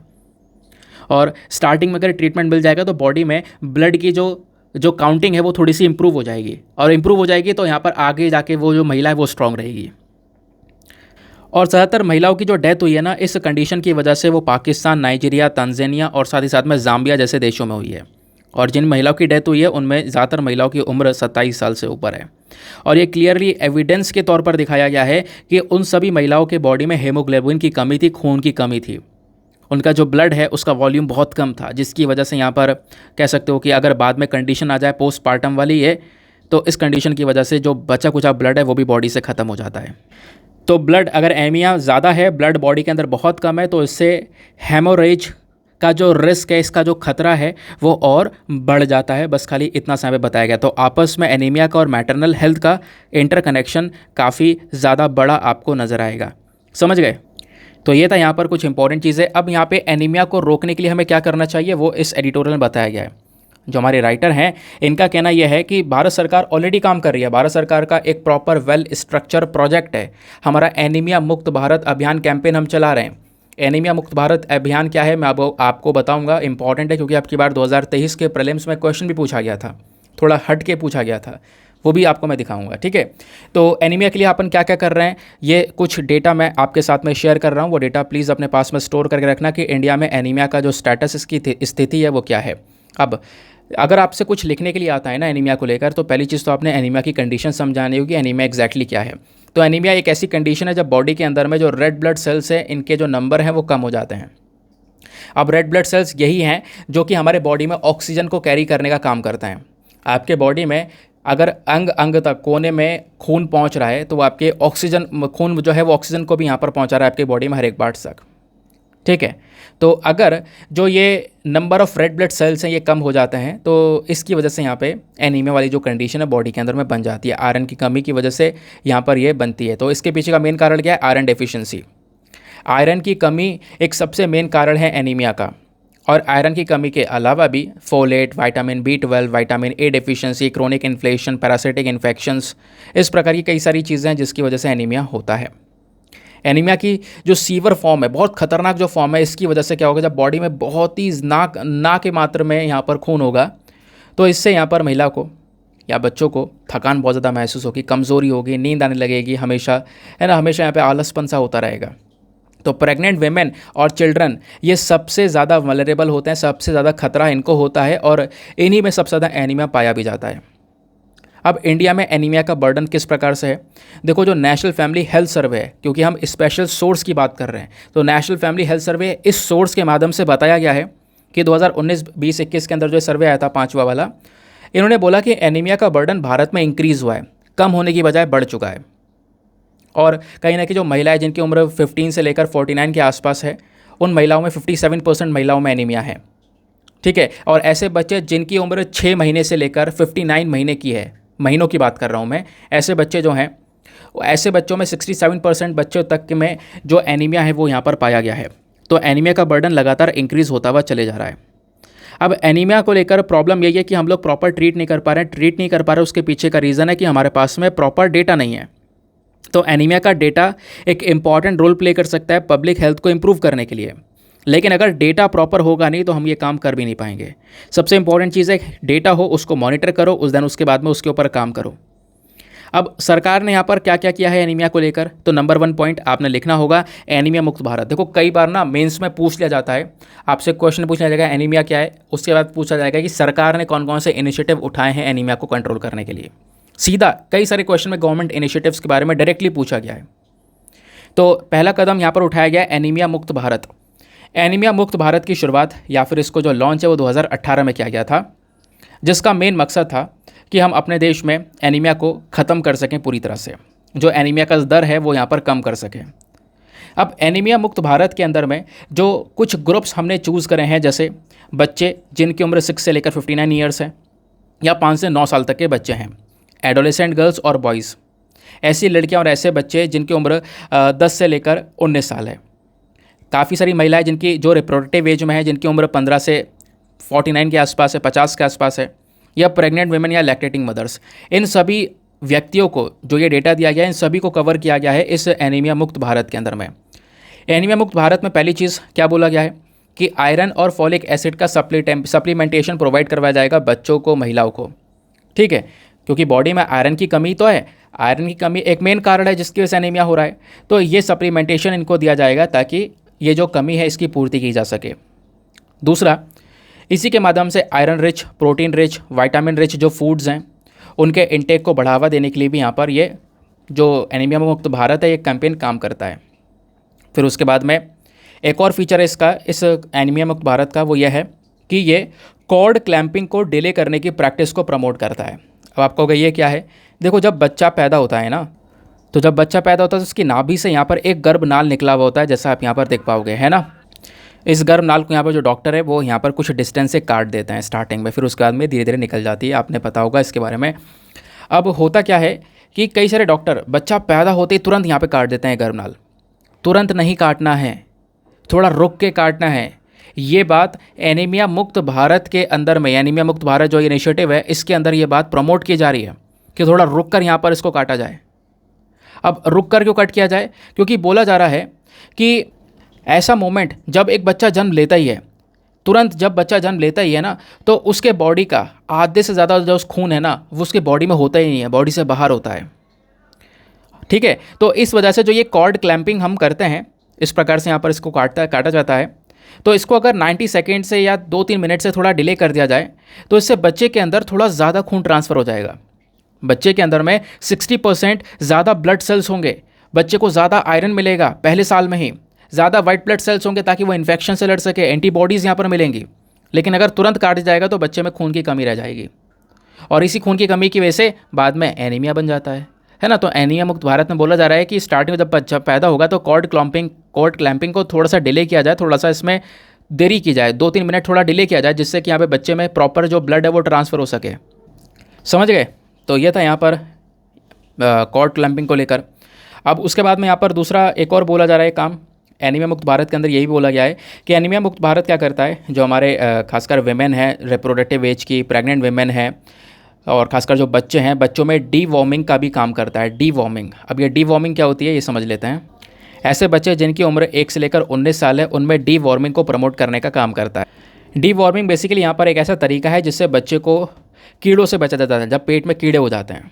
ठीक है, डीवॉर्मिंग एक ऐसा प्रोसेस है जिसमें एक मेडिसिन, एक जो दवाई है, ये बच्चे को दी जाती है ताकि बच्चे को हेलमिंथ से बचाया जा सके। हेलमिंथ क्या है? हेलमिंथ बेसिकली प्लास्टिक वॉर्म है, पैरासिटिक वॉर्म है बेसिकली, यानी कि एक कीड़ा है जो कि यहाँ पर पेट में देखने को मिलता है, जिसकी वजह से यहाँ पर बच्चे को शरीर में ना कोई खाना लग रहा होता है, वो माल न्यूट्रिशन से सफ़र कर रहा होता है, उसके बॉडी की ग्रोथ इतनी नहीं हो पाती है ना। तो काफ़ी सारी चीज़ें यहाँ पर वो सफ़र करता है, उसका ब्रेन डेवलपमेंट, बॉडी डेवलपमेंट इतना नहीं हो पाता है क्योंकि पेट में कीड़े हुए हैं। तो उन वॉर्म्स को डीवॉर्म करने के लिए, ख़त्म करने के लिए, उनको सफाई करने के लिए यहाँ पर जो ये एनीमिया मुक्त भारत है ये प्रमोट करता है। इसको ये आपने ध्यान में रखना है। ठीक है, इसको ट्रीट करने के लिए कुछ दवाइयाँ हैं वो दी जाती हैं। एक फ्री में जो एल्बेंडाजोल है ये यहाँ पर दिया जाता है, ये वाली दवाइयाँ दी जाती हैं ताकि बच्चों का जो पेट है उसको साफ़ किया जा सके, जो ये वॉर्म्स हैं उनको यहाँ पे ख़त्म किया जा सके पेट के अंदर में, ताकि बच्चे को अच्छे से खाना लगे, उसके बॉडी में खून थोड़ा बढ़ता चले जाए, ताकि बच्चा एनीमिया से बचाया जा सके, माल न्यूट्रिशन से बचाया जा सके। समझ गए? तो एनीमिया मुक्त भारत के अंदर में ये हम लोग हर 2 साल में इस प्रकार से डीवॉर्मिंग भी करते हैं बच्चे के अंदर में, इसको प्रमोट करने का ये काम करता है। उसके अलावा सरकार ने एक और इनिशिएटिव चलाया कि वीकली बेसिस पर, आपको बता ही चुका हूँ, हर सप्ताह जैसे आयरन और फॉलिक एसिड सप्लीमेंटेशन दिया जाए महिलाओं को, इस प्रकार का सप्लीमेंट प्रोवाइड करवाया जाए, टैबलेट्स दे दी जाए आयरन फॉलिक एसिड की, ताकि उनके बॉडी में आयरन की जो कमी वो पूरी हो जाए, है ना। अब एनीमिया को कैसे टैकल किया जा सकता है, इससे कैसे निपटाया जा सकता है, इसके क्या तरीके हो सकते हैं वो अपन समझते हैं थोड़ा सा। आपसे यहाँ पे वेज के बारे में पूछा जा सकता है कि क्या क्या तरीके हैं जिससे हम एनीमिया से लड़ सकते हैं। तो एनीमिया के कारण क्या है वो तो मैंने आपको बता दिया। सिम्टम्स क्या है वो भी आपको पता चल गया है, कमज़ोरी वगैरह हो जाती है बहुत ज़्यादा शरीर के अंदर में। कैसे पता लगा सकता है? ब्लड टेस्ट करके, ये आपको पता है। अब ट्रीटमेंट क्या हो सकता है? ट्रीटमेंट के लिए एक अच्छा डाइट होना चाहिए, प्रॉपर अपने खाने के अंदर में ऐसी सब्जियाँ हों जिसके अंदर आयरन काफ़ी प्रेजेंट हो। फॉर एग्जाम्पल पालक हो गया, खीरा, उसके बाद गाजर हो गया, है ना, उसके बाद रेडिश यानी मूली हो गई, बीट रूट्स हो गए, टोमेटोज़ हो गए, पोटैटोज़, ग्रीन लीफी वेजिटेबल्स हो गई, फ्रूट्स यहाँ पे कंजम्पशन करना है, फ्रूट्स में बनाना एप्पल, पोमग्रेनेट, है ना। फिर उसके बाद में आयरन सप्लीमेंट्स का यूज़ करना है, आयरन सप्लीमेंट्स मेडिकल एडवाइस लेने के बाद में यूज़ करना है। इससे क्या होगा, बॉडी में ब्लड का जो प्रोडक्शन है वो थोड़ा सा ज़्यादा हो जाएगा, ब्लड का वॉल्यूम थोड़ा सा बढ़ जाएगा, जिससे एनीमिया से बच पाएगा इंसान। समझ गए। तो ये यहाँ पर कुछ वेज हो गए। आर्टिकल बहुत बहुत बहुत इंपॉर्टेंट था, इस वजह से काफ़ी डिटेल में डिस्कस किया है। दूसरी चीज़, यूपीएससी ने अब की बार का जो प्रीलिम्स हुआ था 2023 का 28 मई को, उस समय पर एक क्वेश्चन पूछा था। क्वेश्चन क्या था, एनीमिया मुक्त भारत को लेकर ही, कि कंसिडर द फॉलोइंग स्टेटमेंट्स। आपको कुछ 3 स्टेटमेंट दिए गए हैं एनीमिया मुक्त भारत को लेकर, और बताना है कि इनमें से कितने स्टेटमेंट सही हैं। हाउ मैनी, कौन सा स्टेटमेंट सही है ये नहीं बताना, बताना है कितने स्टेटमेंट सही हैं। सॉरी 3 नहीं, 4 स्टेटमेंट यहाँ पर दिए गए हैं। पहला स्टेटमेंट एनीमिया मुक्त भारत को लेकर यह है कि एनीमिया मुक्त भारत कैल्शियम का सप्लीमेंट देता है, जो खासकर प्री स्कूल चिल्ड्रन है उनको, एडोलेसेंट बच्चे जो हैं, उसके अलावा जो प्रेग्नेंट वेमेन हैं उनको कैल्शियम का सप्लीमेंटेशन देता है। क्या ऐसा कुछ पढ़ा था भाई? कैल्शियम की तो कहीं बात ही नहीं हुई है ना। आयरन की बात हुई है, फॉलिक एसिड की बात हुई है, इन सब चीज़ों की बात हुई है, कैल्शियम की तो कहीं बात ही नहीं हुई है, क्योंकि हमें खून को बढ़ाना है। कैल्शियम हड्डियों को मजबूत करने का काम करेगा। तो पहला स्टेटमेंट, ये वाला जो स्टेटमेंट है तो गलत लग रहा है हमें, ठीक है। बाकी दूसरा स्टेटमेंट देखते हैं। एनीमिया मुक्त भारत क्या करता है, ये एक कैंपेन को रन करता है, जिस कैंपेन में बोला जाता है कि बच्चे के जन्म के समय पर उसकी जो कॉर्ड क्लैंपिंग है, इसको थोड़ा डिले किया जाए। वही मैंने आपको जो गर्भनाल बताया था ना, गर्भनाल को थोड़ा देरी से काटा जाए। तो क्या ये सही है? हाँ, ये सही है, क्योंकि इस चीज़ को प्रमोट करता है। अभी हमने थोड़ी देर पहले पढ़ा था। तो अभी यहाँ पर आपको पता है कि भैया एक तो स्टेटमेंट गलत है लेकिन दूसरा वाला सही है, तो मतलब कितने सही हैं ये बताना है। तो 4 में से 1 सही है, ये पता चल गया। दूसरा देखते हैं, एनीमिया मुक्त भारत कहीं ना कहीं बच्चों में और एडोलेसेंट्स में, जिनकी उम्र 10 से 19 साल के हैं, ऐसे बच्चे जो हैं उनमें पीरियोडिक डिवॉर्मिंग भी करता है। डिवॉर्मिंग मतलब पेट से जो कीड़े वगैरह हैं उसको साफ़ करने के लिए कुछ मेडिसिन वगैरह उसको प्रमोट करने का काम करता है, ये प्रोवाइड करवाता है। तो बिल्कुल ये भी सही है, अभी थोड़ी देर पहले पढ़ा था, तो 2 स्टेटमेंट्स आपके सही हैं। तीसरा स्टेटमेंट बोलता है कि एनीमिया मुक्त भारत फोकस करता है, या फिर कह सकते हो कि एनीमिया को लेकर जो नॉन न्यूट्रिशनल कॉजेज़ हैं, जो कारण हैं, उनको एड्रेस करने का काम करता है, ठीक है।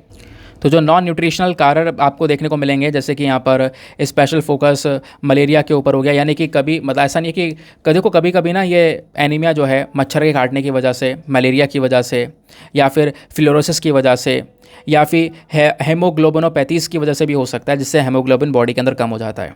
तो इसके ऊपर भी यहाँ पे एनीमिया मुक्त भारत फोकस करता है। हाँ, एनीमिया मुक्त भारत हर चीज़ के ऊपर फोकस करता है। किसी भी तरीके से एनीमिया कम करना है, चाहे वो यहाँ पे हमारा खान पीन से रिलेटेड हो, चाहे वो हमारा एनीमिया किसी और वजह से हुआ हो, ठीक है।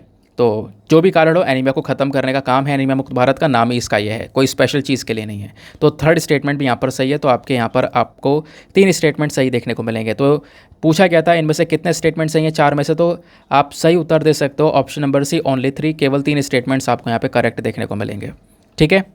नाउ अब मैंने जैसा बोला था, आज का मेंस का क्वेश्चन, फटाफट वो मेंस का क्वेश्चन ले लो। यूपीएससी ने 2015 में ये वाला सवाल पूछा था, ठीक है। तो 2015 का क्वेश्चन आज आप अटेम्प्ट कर रहे होंगे, तो इस वजह से सभी को यहाँ पे अटेम्प्ट करना भी है। क्वेश्चन क्या है कि जो पब्लिक हेल्थ सिस्टम है उसकी अपने आप में लिमिटेशंस हैं in providing universal health coverage.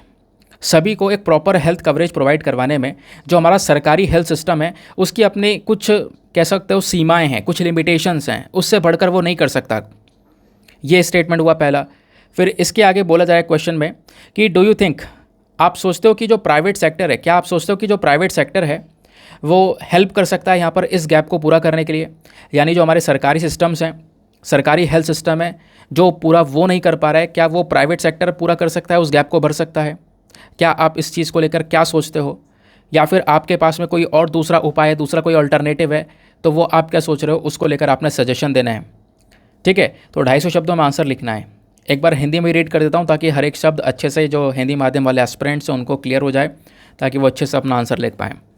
तो क्वेश्चन है, सार्वभौमिक स्वास्थ्य कवरेज प्रदान करने में सार्वजनिक स्वास्थ्य प्रणाली की सीमाएं क्या हैं? क्या आपको लगता है कि निजी क्षेत्र इस अंतर को पाटने में मदद कर सकता है?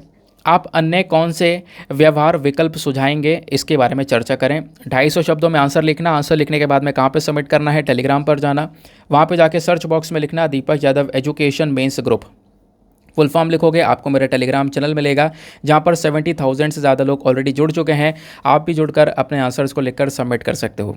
अपने आंसर्स को लिखकर सबमिट करने के साथ साथ दोस्तों एक छोटा सा काम करना है, एटलीस्ट सभी लोगों को दो दो आंसर्स रिव्यू करने हैं। जब आप सभी लोग दो दो आंसर्स को रिव्यू करोगे तो बहुत सारे फ़ायदे होंगे आपको भी और सामने वाले को भी। आपको कुछ इंपॉर्टेंट पॉइंट्स मिल सकेंगे जो आप अपने नोट्स में इंक्लूड कर सकते हो। सामने वाले के आंसर में अगर कोई मिस्टेक होती है तो आप उनको बता सकते हो कि यहाँ पर इंप्रूवमेंट की आवश्यकता है। ठीक है, चलो आते हैं नेक्स्ट एडिटोरियल पर। नाउ दोस्तों, जो अगला एडिटोरियल है बात करता है macro view of the fiscal health of state. क्या बात की जा रही है मैं आपको समझाता हूँ। राइटर बोलते हैं कि सबसे पहली चीज़ देखो, अभी हम लोगों ने साल 2023-24 का जो पहला क्वार्टर है वो कंप्लीट कर लिया है। साल 2023-24 का पहला क्वार्टर कंप्लीट कर लिया है। देखो यहाँ पे बहुत सारे नंबर्स का यूज़ किया गया है, बहुत सारे परसेंटेजेस का यूज़ किया गया है, तो वो आपने कभी पढ़नी नहीं होती हैं, वो हमेशा चेंज होती रहती हैं।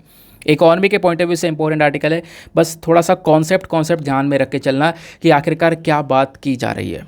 नंबर्स जहाँ पे मैं बोलूँगा उनको इतना ध्यान रखने की ज़रूरत नहीं है, बस खाली अभी समझने की आवश्यकता है, जिससे आप पूरा का पूरा राइटर का जो पॉइंट ऑफ व्यू जो ये कहना चाह रहे हैं वो आप समझ सको। तो 2023-24 का पहला क्वार्टर हुआ समाप्त। पहला क्वार्टर कौन सा होता है, और आपको पता होगा जो फिजिकल ईयर है हमारा वो 1 अप्रैल से 31 मार्च तक चलता है। ठीक है, अब एक साल में आपको 4 क्वार्टर देखने को मिलते हैं 3-3 महीने के। जैसे 1 अप्रैल से स्टार्ट हुआ तो अप्रैल मई जून एक क्वार्टर हो गया, फिर जुलाई अगस्त सितंबर दूसरा क्वार्टर, फिर अक्टूबर नवंबर दिसंबर तीसरा, फिर जनवरी फरवरी मार्च चौथा। तो 1 अप्रैल से 31 मार्च तक हमारा इकॉनमी के अंदर में पूरा साल काउंट किया जाता है।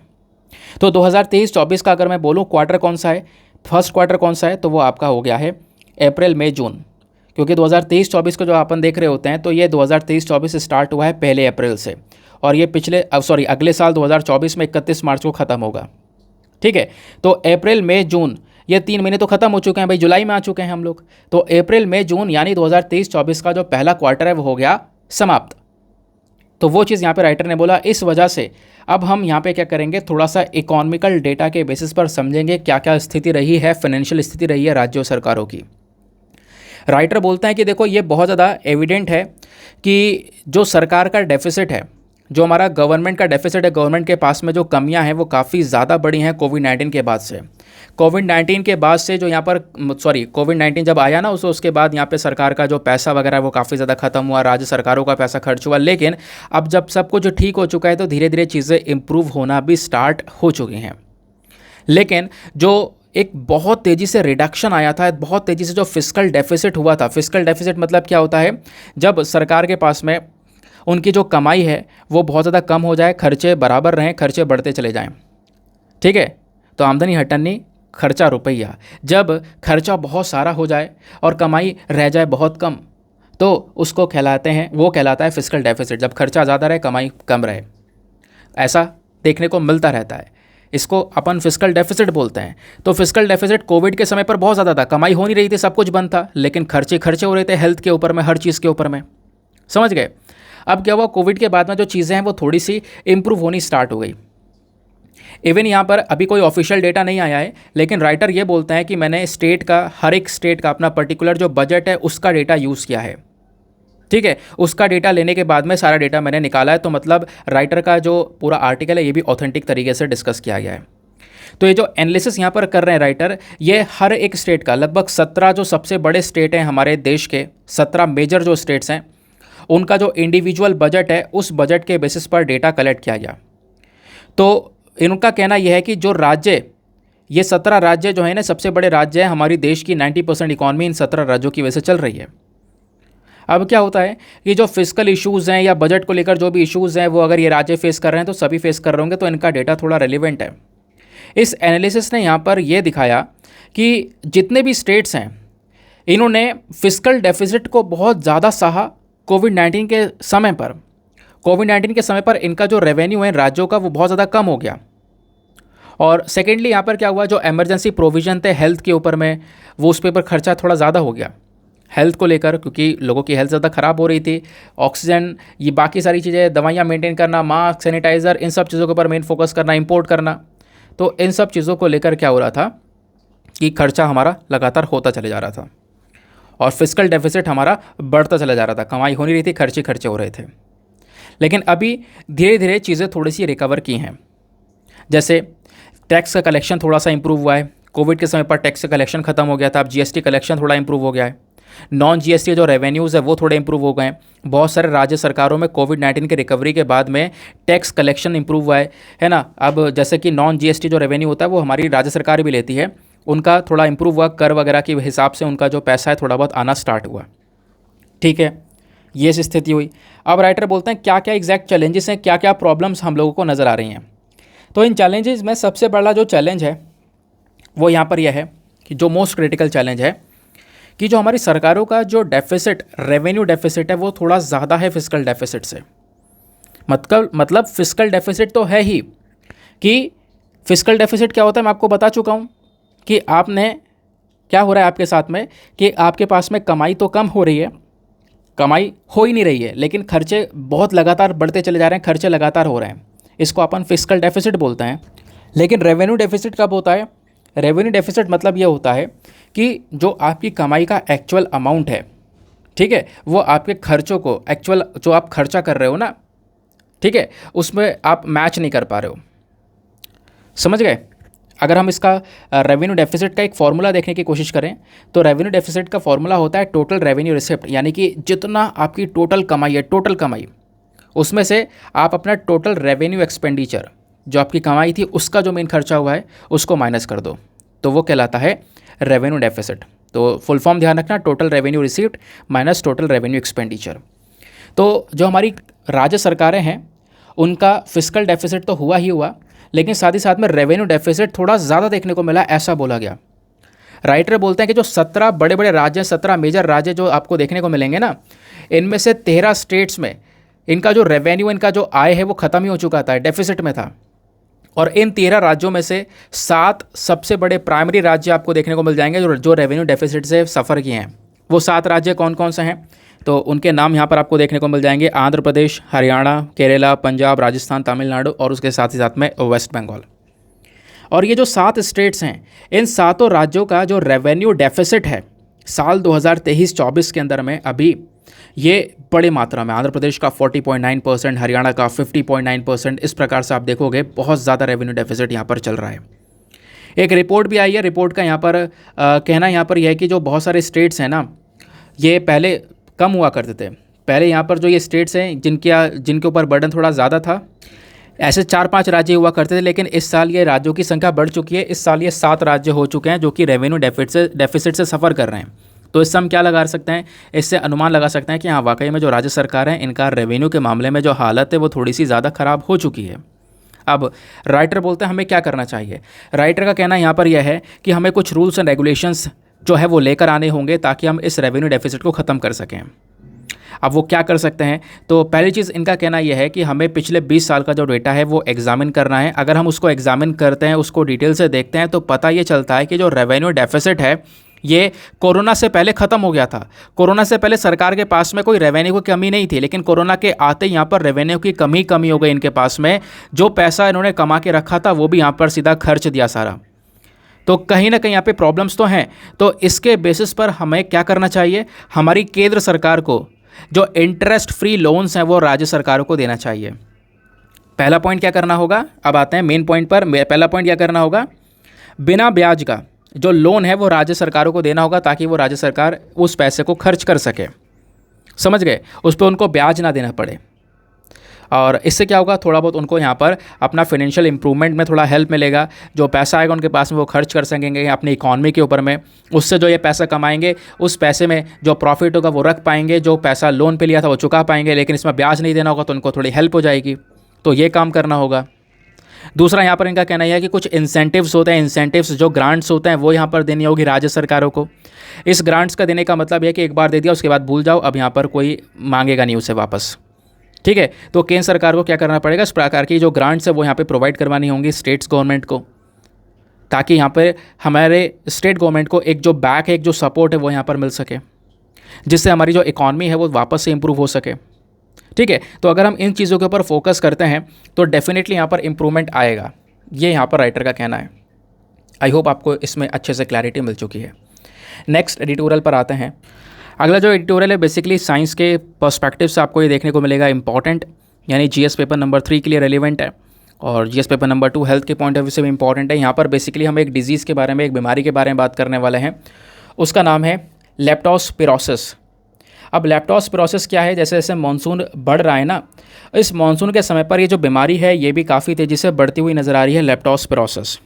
ठीक है, तो यहाँ पे आर्टिकल में बोला जा रहा है कि अगर हम आज के समय पर देखें तो दुनिया में लेप्टोस्पिरोसिस भी एक इन्फेक्शियस डिजीज़ की वजह से काफ़ी तेज़ी से इंक्रीज़ हो रही है। एक बैक्टीरियल डिजीज़ है, एक बैक्टीरिया की वजह से बीमारी फैलती है, और सबसे ज़्यादा जब ज़्यादा बारिश होने लगती है या बाढ़ आ जाती है तब ज़्यादातर ये बीमारी फैलती है। ये जो डिज़ीज़ है ना, ये ऐसे देशों में ज़्यादा फैलती है जहाँ पर थोड़ी गर्मी है, नमी है वहाँ पे क्लाइमेट में, खासकर शहर वाले और गांव वाले एरियाज़ में काफ़ी तेज़ी से फैलने का काम करती है। तो बोला जाता है कि हर साल लगभग 1.3 मिलियन के आसपास 13 लाख लोगों को कहीं ना कहीं अफेक्ट कर, जिसमें से हर साल 60,000 लोगों की जान जाती है लेप्टोस्पिरोसिस की वजह से। और ख़ासकर जो गरीब है ना, जो खासकर गांव में रह रहे हैं उनकी सबसे ज़्यादा जान जाती है। और खासकर मानसून के समय पर जब बारिश वगैरह ज़्यादा हो रही है या पानी वगैरह भर जाता है, फ्लड वगैरह आ जाती है, तब की बात कर रहे हैं। तो भारत में भी हर साल हज़ारों लोगों की जान जाती है लेप्टोस्पिरोसिस की वजह से, ये यहाँ पर बोला गया। अब ये क्या है लेप्टोस्पिरोसिस, इसको समझेंगे, क्या है इसके सिम्टम्स, मतलब इसके लक्षण क्या हैं, किस कारण की वजह से ये होती है और क्या इसका सोल्यूशन हो सकता है, वो सब कुछ मैं आपको नोट्स के फॉर्म में प्रोवाइड करवा देता हूँ, ताकि यहाँ पे आपने कुछ लिखने वगैरह की जो ज़रूरत है वो ज़्यादा पड़े ना, आपके पास में सीधा रेडीमेड डेटा आपको मिल जाए। तो लेप्टोस्पिरोसिस होता है एक बैक्टीरिया की वजह से, जिसका नाम है बैक्टीरियम लेप्टोस्पाइरा एंटोरेगन। ठीक है, तो बैक्टीरियम लेप्टोस्पाइरा एंटोरेगन, ये बेसिकली बैक्टीरिया की वजह से ये बीमारी फैलती है। और ये बैक्टीरिया कहाँ पे पाया जाता है? ये बैक्टीरिया पाया जाता है जो जानवर होते हैं, जो इन्फेक्टेड एनिमल्स होते हैं, उन इन्फेक्टेड एनिमल्स के पेशाब में, उनके यूरिन में। ठीक है, और खासकर डोमेस्टिक एनिमल्स, फॉर एग्जांपल चूहे हो गए, या कैटल्स हो गया, या पिग हो गए, डॉग्स हो गए, है ना। अगर इन जानवरों को किसी को ये इन्फेक्शन फैल जाता है, कैसे भी इनके पास में पहुंचता है, तो अगर ये कहीं पर यूरिन कर देते हैं, ठीक है, वो पेशाब कर देते हैं, तो उस पेशाब के अंदर बैक्टीरिया प्रेजेंट होता है, और उसकी वजह से ये जो बीमारी है काफ़ी तेज़ी से फैलती हुई चली जाती है। तो ये जो जानवर है ना, रोडेंट्स, कैटल, पिग, डॉग, ये सब कहीं ना कहीं इस डिज़ीज़ के कैरियर्स हैं, ये इस डिज़ीज़ को कैरी करके चलते हैं। अब इस बीमारी के लक्षण क्या है? तो पहली चीज़ जो ये लेप्टोस्पिरोसिस है ना, इसमें कई सारे लक्षण हैं, जैसे कि यहाँ पर फ्लू हो सकता है एक इंसान को, कॉमन सिम्टम्स जैसे कि यहाँ पर तुरंत बुखार आ सकता है ना। बुखार आने के साथ साथ यहाँ पर कह सकते हो सर में दर्द होने लगेगा, या फिर कभी कभी कोई सिम्टम्स, कोई लक्षण दिखाई नहीं पड़ता है, और कभी कभी यहाँ पर सिम्टम इतने ज़्यादा खतरनाक हो जाते हैं, एक इंसान का जो ऑर्गन है वो भी डिसफंक्शन कर जाता है, ऑर्गन से काम करना बंद कर देता है, उसका लीवर, किडनी, लंग्स या ब्रेन के ऊपर भी बुरा असर पड़ने लगता है। अब इस बीमारी का ट्रांसमिशन कैसे होता है ये समझना है। तो लेप्टोस्पिरोसिस कैसे फैलता है? इसका ट्रांसमिशन होता है यहाँ पर इस जानवरों के यूरिन की वजह से। सिंपल सी बात है, यहाँ पर अगर ये जानवर है, किसी को ये बैक्टीरिया है, तो इसने पेशाब कर दिया, इसका जो यूरिन है वो फैल गया।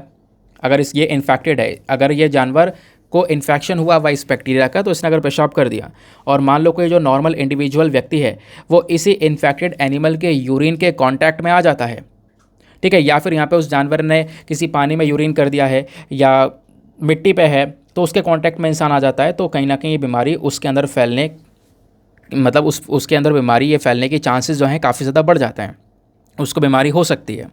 समझ गए? तो इन्फेक्टेड एनिमल के यूरिन की वजह से भी प्रॉब्लम होती है। अब इसके प्रिवेंशन की बात की जा रही है, इसको हम कैसे रोक सकते हैं? तो इसको रोकने के लिए सबसे पहली चीज़ आपको साफ़ सफाई रखनी होगी। जहाँ पर भी आप जानवर को रख रहे हो, पाल रहे हो, सब मतलब हाइजीनिक कंडीशन हो, साफ़ सफाई हो, प्रॉपर वेस्ट मैनेजमेंट होना चाहिए, जो भी कूड़ा करकट है उसका प्रॉपर मैनेजमेंट हो, प्लस यहाँ पे साफ़ सफाई प्रॉपर रहे, ताकि हम यहाँ पर इस लेप्टोस्पिरोसिस को रोक सकें। और इसके लिए यहाँ पे हमें वन हेल्थ अप्रोच के ऊपर भी काम करना होगा, ताकि human, animal, plant, environmental health सबको मेन फोकस में रखा जाए। सब कुछ इंपॉर्टेंट है हमारे लिए, ठीक है। अब बात है लेप्टोस्पिरोसिस को लेकर कुछ मिसकंसेप्शंस भी, कुछ मिथ भी नज़र आते हैं। क्या मिसकंसेप्शंस हैं? पहली चीज़ कि ये जो बीमारी केवल और केवल चूहों की वजह से फैलती है, ऐसा नहीं है। केवल चूहों की वजह से नहीं फैलती है, काफ़ी सारे जानवर हैं जो कि यहाँ पर कहीं ना कहीं इस बीमारी के रिजर्वॉयर हैं, जिनके अंदर नेचुरली यहाँ पर ये डिजीज़ पाई जाती है, फिर उनकी वजह से यहाँ पर ये इंसानों में फैलने स्टार्ट हो जाती है। समझ गए? तो यह है यहाँ पर लेप्टोस्पिरोसिस को लेकर सारा का सारा डेटा। आई होप आपको ये काफ़ी ज़्यादा हेल्प करेगा। आते हैं नेक्स्ट एडिटोरियल पर। नाउ दोस्तों, जो अगला एडिटोरियल है ये बात करता है एंटी माइक्रोबियल रेजिस्टेंस के बारे में, एंटीबायोटिक्स के बारे में, कि एंटीबायोटिक्स का चलन कितना ज़्यादा है, जिसकी वजह से एंटी माइक्रोबियल रेजिस्टेंस वाली जो प्रॉब्लम्स है वो होनी स्टार्ट हो गई हैं। तो इस आर्टिकल को आप जीएस पेपर नंबर 3, 2 दोनों के पॉइंट ऑफ व्यू से लिंक कर पाओगे। अब क्या कॉन्टेक्स्ट है, अपन थोड़ा इसको समझने की कोशिश करते हैं। न्यूज़ में यहाँ पर इसलिए भी है क्योंकि कई सारी जो रिपोर्ट्स है वो आ चुकी हैं, जिस रिपोर्ट्स में बताया गया है कि देखो साल 2019 में 1.27 मिलियन के आसपास लोगों की जान गई थी केवल इस एंटी माइक्रोबियल रेजिस्टेंस की वजह से। तो एंटी माइक्रोबियल रेजिस्टेंस की वजह से जो ये डेथ है, जो ये लोगों की जान जा रही है, ये कहीं ना कहीं दुनिया भर में एक बहुत बड़ी प्रॉब्लम बन चुकी है। इवन जो हमारा वर्ल्ड हेल्थ ऑर्गेनाइजेशन है WHO, इसने दुनिया के लिए 10 बड़े खतरे साबित करे हैं कि ये 10 बड़े खतरे दुनिया के लिए। इन 10 खतरों में से एक खतरा एंटी माइक्रोबियल रेजिस्टेंस को भी बोला गया है। तो ज़्यादातर जो डेथ एंटी माइक्रोबियल रेजिस्टेंस की वजह से हो रही हैं, वो कहीं ना कहीं यहाँ पर कह सकते हो बड़े बड़े जो इन्फेक्शंस हैं, निमोनिया, ब्लड स्ट्रीम इन्फेक्शंस, इनकी वजह से यहाँ पर हो जाती हैं। अब होता क्या है, मैं आपको समझाता हूँ। एंटी माइक्रोबियल रेजिस्टेंस होता क्या है। देखो, ये कंडीशन वो होती है जब बॉडी के अंदर, सपोज़ यहाँ पर कोई पर्सन है जिसको यहाँ पर बुखार है। अब बुखार हो रहा है बॉडी के अंदर, यानी उसके अंदर, उसके बॉडी में काफ़ी सारा बैक्टीरिया है, जिसकी वजह से यहाँ पर वो बुखार में तड़प रहा है, वो बीमार पड़ा हुआ है। अब उसने क्या किया, बैक्टीरिया को मारने के लिए एंटीबायोटिक खा लिया। अब आपको पता होगा जैसे बैक्टीरिया, वायरस, फंजाई, पैरासाइट, ऐसी कई सारी चीज़ हो सकती है। सारे माइक्रो ऑर्गेनिजम्स हैं, ये बॉडी में घुसकर बीमार कर सकते हैं किसी बॉडी को। तो इसको मारने के लिए, इसको ख़त्म करने के लिए अपन एंटीबायोटिक खा लेते हैं, और फंगाई को ख़त्म करने के लिए एंटी फंगल खा लेते हैं, वायरस को ख़त्म करने के लिए एंटी वायरल्स खा लेते हैं, एंटी मलेरियल्स खा लेते हैं। इस प्रकार की कई सारी यहाँ पे मेडिसिन आती हैं। तो जो एंटीबायोटिक है ये इस पर्सन ने खाया। अब बिना किसी कंसल्टेशन के, बिना किसी बातचीत के, रेगुलर दबा के ये एंटीबायोटिक्स खाया जा रहा है, खाया जा रहा है, खाया जा रहा है। एक कंडीशन ऐसी आती है कि जो ये बैक्टीरिया इसके बॉडी के अंदर है, वो बैक्टीरिया काफ़ी मजबूत हो जाता है। क्योंकि अगर आप किसी दवाई का मिसयूज़ करोगे, उसका दुरुपयोग करोगे, तो ऑब्वियस सी बात है उसका नेगेटिव इम्पैक्ट नज़र आएगा। तो इस एंटीबायोटिक की वजह से क्या हुआ, उसके बॉडी का जो बैक्टीरिया है वो इतना मजबूत हो गया कि अब से जो ये अब खाएगा एंटीबायोटिक, उससे कोई असर हो ही नहीं रहा उस बैक्टीरिया के ऊपर। अब वो बैक्टीरिया रेजिस्टेंट करने लगा, वो बैक्टीरिया काफ़ी मजबूत हो गया। अब आप कितने एंटीबायोटिक खा लो, कोई यहाँ पर उसको असर नहीं हो रहा, इवन वो बैक्टीरिया और मजबूत होता चले जा रहा है। ठीक है, तो एक कंडीशन में आपकी हेल्थ ठीक ही नहीं हो सकती भाई। आप एक दवाई लास्ट ऑप्शन था सही करने का, अब दवाई भी काम नहीं कर रही है। ठीक है, अब बहुत सारे जो माइक्रो ऑर्गेनिजम्स, यानी बहुत सारे बैक्टीरिया, फंजाई, ये जो वायरसेस हैं, अगर ये कोई एंटी माइक्रोबियल रेजिस्टेंस वाली चीज़ को अपने अंदर डेवलप कर लेते हैं, अपने आप को ऐसा बना लेते हैं कि इनके ऊपर दवाई भी काम ना करे, तो इन चीज़ों को हम सुपर बग्स के नाम से भी जानते हैं। ठीक है, अब एंटी माइक्रोबियल रेजिस्टेंस के पीछे का मेन कारण क्या है। पहला कारण है कि एंटी माइक्रोबियल्स का मिसयूज़ करना, दवाइयों के अंदर में दवाइयों का मिसयूज़ करना। ठीक है, इनका इनअप्रोप्रिएट तरीके से एग्रीकल्चर सेक्टर में यूज़ करना। ठीक है, प्लस यहाँ पे जो मैन्युफैक्चरिंग साइट्स होती हैं जहाँ पे दवाइयाँ बन रही होती हैं, उन दवाइयों से जो अनट्रीटेड वेस्ट है, जो कूड़ा करकट है, वो यहाँ पर बहुत ज़्यादा मात्रा में रिलीज़ हो जाता है ना। बहुत सारे जो एक्टिव एंटी माइक्रोबियल्स होते हैं वो हमारे एनवायरनमेंट में रिलीज़ हो जाते हैं, उसकी वजह से भी यहाँ पर ये क्या होता है, बीमारी फैलती हुई नज़र आती है, मतलब एंटी माइक्रोबियल रेजिस्टेंस होता हुआ नज़र आता है। इंडिया में कई सारे केसेस आपको एंटी माइक्रोबियल रेजिस्टेंस के देखने को मिल जाते हैं।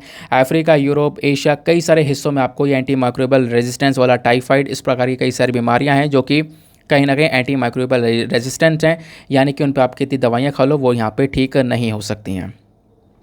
अब उसके बाद बोला जा रहा है कि कई सारे अलग अलग जो पैटर्न्स है, कई सारे जो इनिशिएटिव्स है वो उठाए गए हैं ताकि हम एंटी माइक्रोबियल रेजिस्टेंस को टैकल कर सकें। जैसे एक नेशनल प्रोग्राम चलाया गया एंटी माइक्रोबियल रेजिस्टेंस को रोकने के लिए, 2012 के अंदर में यहाँ पर इस कैंपेन को स्टार्ट किया गया था। इस प्रोग्राम में पूरा एक नेटवर्क यहाँ पर बनाया गया है जिसका मेन काम है कि हम लैब्स को बनाएंगे, उसके माध्यम से हम एंटी माइक्रोबियल रेजिस्टेंस को मॉनिटर करेंगे, देखने का काम करेंगे। फिर उसके बाद में नेशनल एक्शन प्लान यहाँ पर स्टार्ट किया गया। फिर उसके बाद में AMR सर्विलांस और रिसर्च नेटवर्क स्टार्ट किया गया। तो इस प्रकार के कई सारे जो इनिशिएटिव्स है वो स्टार्ट करे गए ताकि यहाँ पर एंटी माइक्रोबियल जैसी प्रॉब्लम्स को यहाँ पे कंट्रोल किया जा सके। समझ गए? तो ये कुछ कॉन्टेक्स्ट था। इस एडिटोरियल के कुछ और रेलिवेंट पॉइंट्स मैं आपको कल भी प्रोवाइड करवाऊंगा, तो आप थोड़ा सा वेट करना। बाकी आते हैं आज के नेक्स्ट आर्टिकल पर। तो दोस्तों, कल मैंने आपको बताया था शांघाई कोऑपरेशन ऑर्गेनाइजेशन की कल मीटिंग होने वाली है। तो कल ये मीटिंग ऑलरेडी हो चुकी है। इस मीटिंग में कई सारी जो कंट्रीज़ है वो प्रेजेंट थी। अब क्या हुआ, इन SCO के जो मेंबर्स हैं, अच्छा SCO के टोटल 8 मेंबर्स हैं, ज़रा उन 8 मेंबर्स के नाम नीचे कमेंट सेक्शन में बताओ। कल मैंने आपको बहुत डिटेल से पढ़ाया था। अब इन 8 मेंबर्स में एक नया मेंबर्स ऐड करने की बात की जा रही है, वो है ईरान, कि ईरान को भी यहाँ पर इसका एक परमानेंट मेंबर बना दिया जाए। चर्चा बहुत पहले से हो रही है, लेकिन कल जो मीटिंग्स हुई थी ये वीडियो कॉन्फ्रेंस के माध्यम से, उसमें भी की गई है ईरान को एक परमानेंट मेंबर बनाने की। तो जल्दी हो सकता है ईरान SCO का नवा मेंबर बन जाए। बट अभी SCO में टोटल 8 मेंबर्स है, वो 8 कौन कौन है बताओ। अब इस मीटिंग के दौरान यहाँ पे जैसे हमारे पीएम मोदी हैं, कुछ कंट्रीज़ हैं, उन्होंने यहाँ पर टॉपिक उठाया टेररिज्म का, आतंकवाद का, कि कई सारी कंट्रीज़ ऐसी हैं, कई सारे देश ऐसे हैं जो कि कहीं ना कहीं टेररिज्म का यूज़ कर रहे हैं अपनी पॉलिसीज़ के अंदर में। तो कहीं ना कहीं यहाँ पर जो शंघाई कोऑपरेशन ऑर्गेनाइजेशन के अंदर जो ये 8 देश आते हैं, इन सभी देशों को खुलकर क्रिटिसाइज़ करना है, खुलकर आलोचना करनी है उन देशों की जो कि यहाँ पे कहीं ना कहीं आतंकवाद को बढ़ावा दे रहे हैं। ये बात खुद पाकिस्तान के सामने यहाँ पर मेंशन की है। पाकिस्तान के प्राइम मिनिस्टर भी थे यहाँ पर इस वीडियो कॉन्फ्रेंस में, जिनके सामने यहाँ पर ये बात पीएम मोदी ने बोली है। ठीक है, कि आतंकवाद कुछ कंट्रीज से पनप रहा है, उसको यहाँ पे टैकल करना होगा। साथ ही साथ में जो चाइना का बेल्ट एंड रोड इनिशिएटिव है, उस बेल्ट एंड रोड इनिशिएटिव को नकारा है इंडिया ने उस इनिशिएटिव को ओपोज किया है, उसके खिलाफ खड़ा हुआ है। क्यों? क्योंकि इस चाइना के बेल्ट एंड रोड इनिशिएटिव में चाइना क्या कर रहा है, एक पाकिस्तान जो ऑक्यूपाइड कश्मीर वाला रीजन है, जो भारत का हिस्सा है ना, वहाँ से एक रीजन निकाल रहा है, वहाँ से यहाँ पर आप कह सकते हो एक इंफ्रास्ट्रक्चर बना रहा है जो कि पाकिस्तान के ग्वादर पोर्ट को कनेक्ट करेगा। समझ गए? तो चाइना अपने आप का रास्ता पाकिस्तान से जोड़ रहा है, लेकिन वो इंडिया के पाकिस्तान ऑक्यूपाइड कश्मीर पीओके वाले रीजन से निकाल कर। तो इंडिया सीधा सीधा यहाँ पर चाइना के बेल्ट एंड रोड इनिशिएटिव को अपोज करता है, इसके खिलाफ में खड़ा हुआ है। बाकी दोस्तों, मैंने बोला ना, शंघाई कोऑपरेशन ऑर्गेनाइजेशन एससीओ के जो टोटल 8 मेंबर्स हैं, उनके नाम नीचे कमेंट सेक्शन में दो। साथ ही साथ में आपने बताना है कि इस एससीओ का हेडक्वार्टर कहाँ पर है, वो भी। ठीक है, बाकी आते हैं अपन प्रीलिम्स वाले क्वेश्चन की तरफ। तो 2016 का क्वेश्चन था कि कंसिडर द फॉलोइंग स्टेटमेंट्स। आपको 2 स्टेटमेंट दी गई हैं, बताना है कौन सा सही है। तो केवल पहला स्टेटमेंट सही है, दूसरा गलत है। तो इंडिया अफ्रीका समिट होता है। इंडिया अफ्रीका समिट आखिरी जो हुआ था 2015 में हुआ था, ये तीसरा कुछ इस प्रकार का समिट था। ठीक है, ये आपने ध्यान में रखना है। वैसे मैं आपको बता दूँ, इंडिया अफ्रीका समिट जो ये सम्मेलन है, इसकी शुरुआत 2008 में होती है। 2008 में पहला समिट होता है न्यू दिल्ली में। फिर हर 3-3 साल बाद यहाँ पर कुछ और समिट होते हैं। तो 2008 के बाद यहाँ पर 2011 में हुआ एक समिट, फिर 2011 के बाद 2014 में होना था, बट 2014 में इबोला वायरस फैल गया था, तो उसकी वजह से यहाँ पर अफ्रीका ने समिट रखा नहीं। तो इस चक्कर में हमने वो हटाकर 2015 में किया। तो इस वजह से यहाँ पर क्वेश्चन बन गया कि हाँ, इंडिया अफ्रीका का जो समिट है, ये थर्ड वाला समिट वो 2015 में हुआ था, ये सही है। दूसरा वाला गलत है, क्योंकि इस समिट की शुरुआती 2008 में हुई है। तो यहाँ पर दूसरा जो स्टेटमेंट है वो बोलता है कि इस समिट की शुरुआत जवाहरलाल नेहरू जी ने की थी 1951 में, ऐसा नहीं है। इसकी शुरुआत 2008 में हुई थी। तो इस वजह से दूसरा स्टेटमेंट गलत है, केवल पहला स्टेटमेंट सही है। That is why option number A 1 only is the correct answer. तो दोस्तों, ये था हमारा पूरा का पूरा डिस्कशन। आई होप आपको मज़ा आ चुका होगा, बहुत कुछ इस वीडियो से जानने को मिला होगा। नाउ मिलते हैं आपसे अगले वीडियो में। आज के लिए bye bye, have a nice day, thank you and जय हिंद।